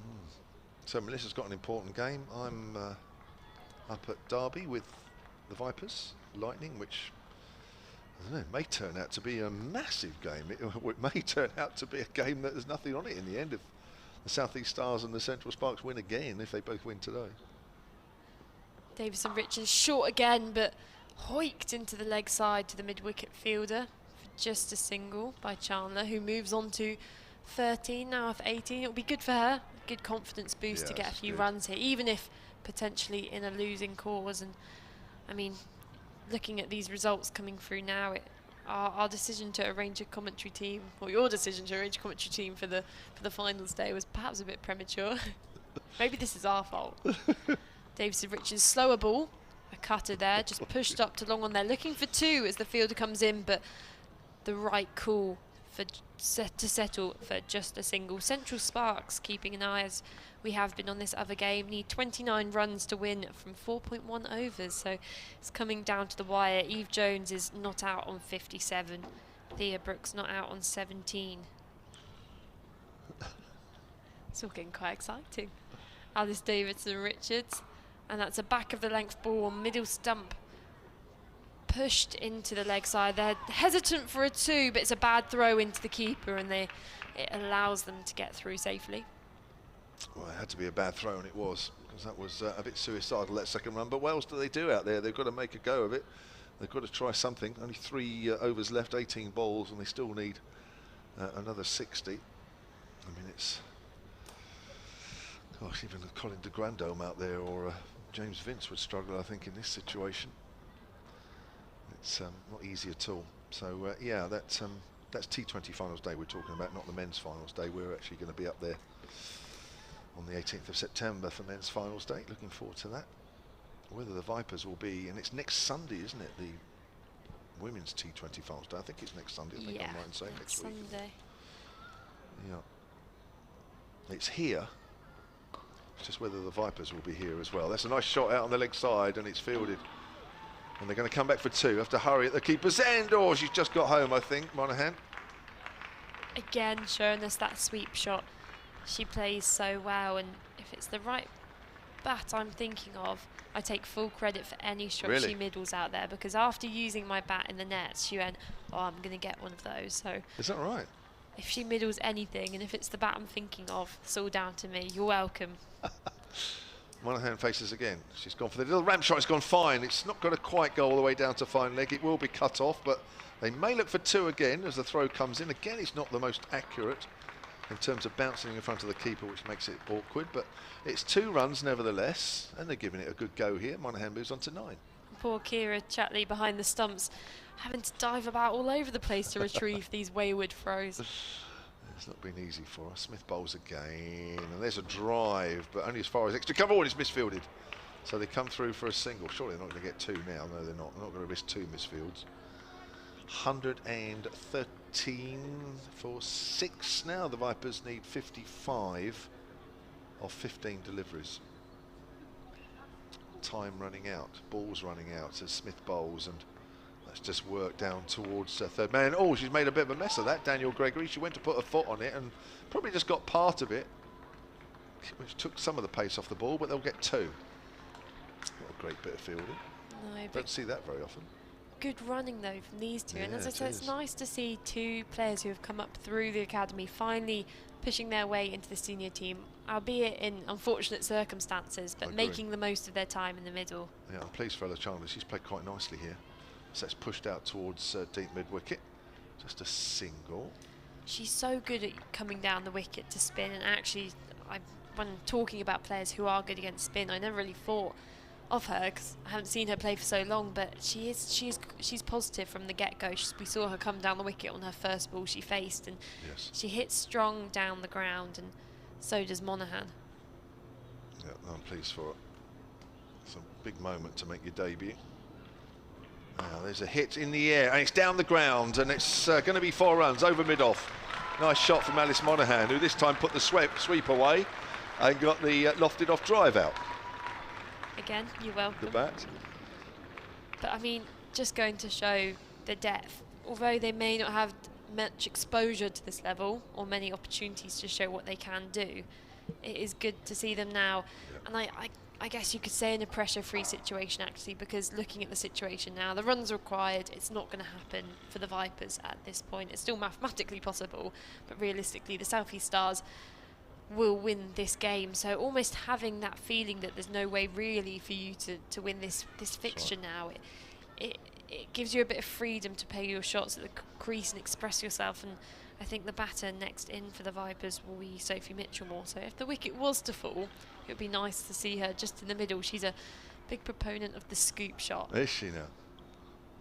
So Alice Davidson Richards to continue then, and that's an awful ball down the leg side. I think that's been signalled no ball by the umpire. Luckily it just goes for a single. It's fielded by Gregory on the fine leg boundary. Is that a bit of communication here from umpires? And yes, signalled no ball on height. Who am I going to talk to tonight then? I know it's a bit premature, but I can't see the Vipers getting 46 off 12. George Adams as captain. Could do. Have a look at the scorecard and see as Davidson Richards in, and this is in the air. This is a big shot from Monaghan. It could be out though. It's 6 runs. Is that Alice Monaghan? Yeah, and she's absolutely buzzing about that shot there. It was a bad ball from Davidson Richards, and she recreates it out in the middle, and her eyes lit up seeing that delivery. And it's quite a big boundary out there to our leg side in the women's game, and she has well and truly cleared that. I think that might be Phoebe Franklin out there, I'm not sure. Could be wrong. Kirsty White's done a lot of the job out there, it might be her. It's just a big hit, that. I like that. A great bat she's using. She is, isn't she? Davidson Richards in again, and here's the scoop from Monaghan, and that's 4 runs. And where was she at the top of the order for the Vipers? This could have been a potential option. She moves on to 24 off 13, and really just allowing her to express herself here at the crease. Good shot selection. She's got the power and she's got the innovation. Well, she's hit the only 6 of the game. And you're right. I mean, it's this is great stuff here. Maybe too little, too late, but even so. And I appreciate that shot being played aerial. I understand there was a fielder out there, but it's different having that shot being able to play to cow corner. You can usually get more power behind it, as that's a short ball, and she throws her hands at that, and again given 1 for the over when realistically there was no chance Monaghan was getting anything on that delivery. She signals to the umpire that it's completely and entirely over her head, but perhaps I can't believe that. the umpires here not as familiar with the callings for a wide on a head height. As we say, we don't see it too often in the women's game. Davidson Richards in, an attempted scoop again and not executed as well this time from Monaghan, but still gets the single and gets off strike. That moves her on to 26 off 15. I'm still smarting from the ball before. There's no way that's not a wide. There's been 2 decisions we've seen off the bowling of Alice Davidson Richards that should be called a wide. I agree. And it's not like these players are particularly short players as well. They're an average women's height, and the ball has gone well over their head. But 2 balls remaining now in this over, and that's on leg stump line and worked away by Chandler to the deep square leg fielder. Just the single, no pushing for a 2 that delivery. 1 ball remains in this over. Vipers 134 for 6, and actually a nice little, I guess you could say, comeback here from these 2 at the end. It's been really promising for the Vipers, and as I've said, the talent rising up through their programme. Yeah, I agree. Final ball of the over then, and that's worked away inside edge from Monaghan, and that's 4 runs. Gregory can't get down to that delivery, so another boundary off the bat, or off the edge of the bat for Monaghan, but runs are runs, and that moves her onto 29 off 16, and the Vipers onto 138 for 6 off 19. 18 off that, big over. I think we've got to a point, or hopefully we've got to a point where they've at least stopped the Stars from getting a bonus point. Hopefully, and I think so. that's a good thing. I think one good thing they can take away from this game for the Vipers, I think once they get back into that changing room, there'll be some things they'll need to talk about. The bowling, for example, the standard of the fielding, which is something they usually set their standards quite high for, but lacked in this game, and that can be one thing. They haven't given up throughout this run chase. There's been that impetus throughout. Yeah. So here's Bryony Smith then with the last over, and that's just worked quietly on the leg side. They might push for 2, although I don't think they'll get it as... Who's that? That's Phoebe Franklin, who's quickly coming off the deep mid-wicket boundary. So 139 for 6. There are 5 balls left in the game. The Vipers need 29. Every ball has to go from 6. I've just been told by my dad, who I'm going to trust his calculations because he's quite good at maths, is 143 means no bonus points. Thank you Actually, very much. 4 more runs required for the Vipers. Oh, thank you, Melissa's dad. That's swept away. This could be, not quite a single, though it's gone quite hard to the fielder at backward square leg. Nice sweep shot again with Melissa's bat by Alice Monaghan. You need to get that bat back. Oh no, I wish it was my exact bat, but it's the same model. Oh, same model. Make, oh, sorry. Unfortunately. It's obviously whatever If you're she was using. using my bat there, she can keep it. It's in the air, just chipped over the bowler. It's gone up towards mid-on. Monaghan wants 2. They're going to go for 2. Through comes in at the keeper's end. It's a good run. Just home, I think. Yes, says the umpire. And that is 142 for 6 now. So 1 more run now required off these last 3 deliveries. They should get that, and thankfully make sure that the South East Stars don't get that bonus point. That's right. The sun comes out here. It's been a warm afternoon. The sun coming out has just made it a bit warmer. Smith round the wicket, and that's worked on the onside, so it looks very much as though they've saved the conceding a bonus point. Oh my word, there's going to be a run out here. It's absolutely horrible. Mix up, and Chandler goes for 22 as the throw comes in from Phoebe Franklin to the keeper's end. They weren't sure what to do. Monaghan was going, and then Chandler wasn't sure. Monaghan stopped, and then in the end Chandler just jogged through and was still out by a country mile. So Chandler goes for a very, very well compiled 22. She'll be happy. In fact, 23 I told her, because of course they get the run, even though she was run out on the second. So she's run out for 23 off 26. I think as a debut, got to be happy with that, haven't you? Yeah, you would be. There's much worse things which could happen, and seeing, I think that's Sophie Mitchellmore coming out to the crease now for 2 more balls. Well, that's good. I think it's important. If you've got some debutants, which the Vipers have today, it's she's got a good... Is that your friends? That is my friends down there. Sophie's at Southampton University as well, and part of the committee for our university club. So a few of the other members of committee down there were very excited to hear today that she'd been named in the squad. They weren't expecting it at all. Fantastic. So Mitchellmore is going to face Bryony Smith. It's down the leg side, and she pulls that away, runs here. It's going to be picked up just on the boundary rope. She almost got a 4, the very first ball she faced. She's been willed on by that section of the crowd. Was it just to our left? I think they are. They've moved to They moved. I think oh no, maybe back to our left, I'm not sure, but one of them's our loudest runner. She's just screaming at Sophie to run, and she's come down the wicket and it's in the air and hopefully not taken there, and it just goes to the side. There's 2 more. She's done all right, really. 4 off, that's a 200 strike rate. Look at that. 4 not out. Good stuff from Alice Monaghan. She had far too much to do by the time she came out. She finishes 30 not out. The Vipers, with 147 for 7, have lost this game by 20 runs. So well done to the South East Stars.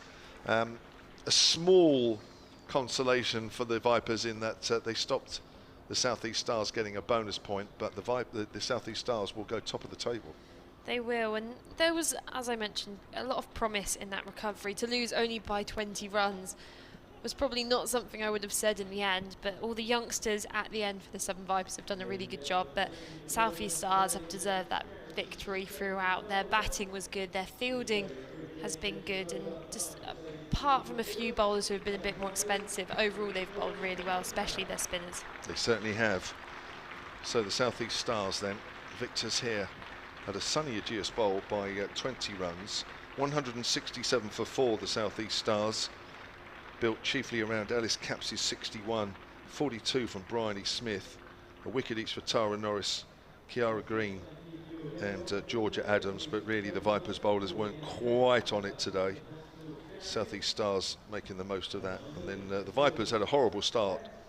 They were 24 for 3 when Paige Schofield went, having already lost Adams and Norris. Norris promoted up the order with, well, certainly losing Charlie Dean and Maya Boucher to the England squad, but we suspect with Dean and Boucher having been confirmed that they will miss the opening game in the series against New Zealand because they are COVID contacts. We can only assume that because the Vipers had to make 4 changes today, that perhaps there is a few problems there. We'll try and find out for you a little bit later. But Georgia Elwes with 45, top scorer for the Vipers, but really they were out of it when 24 for 3 became 46 for 4 when Emily Windsor went for 13, and then they were 56 for 5 when Carla Rudd went as well. So well done to the South East Stars. Hope you've enjoyed the commentary from myself, Kevin James, and also Melissa's story. Melissa, my day's done, but Melissa's is only just beginning with your fancy dress party. Exactly. Makes it sound so fun when you say it like that.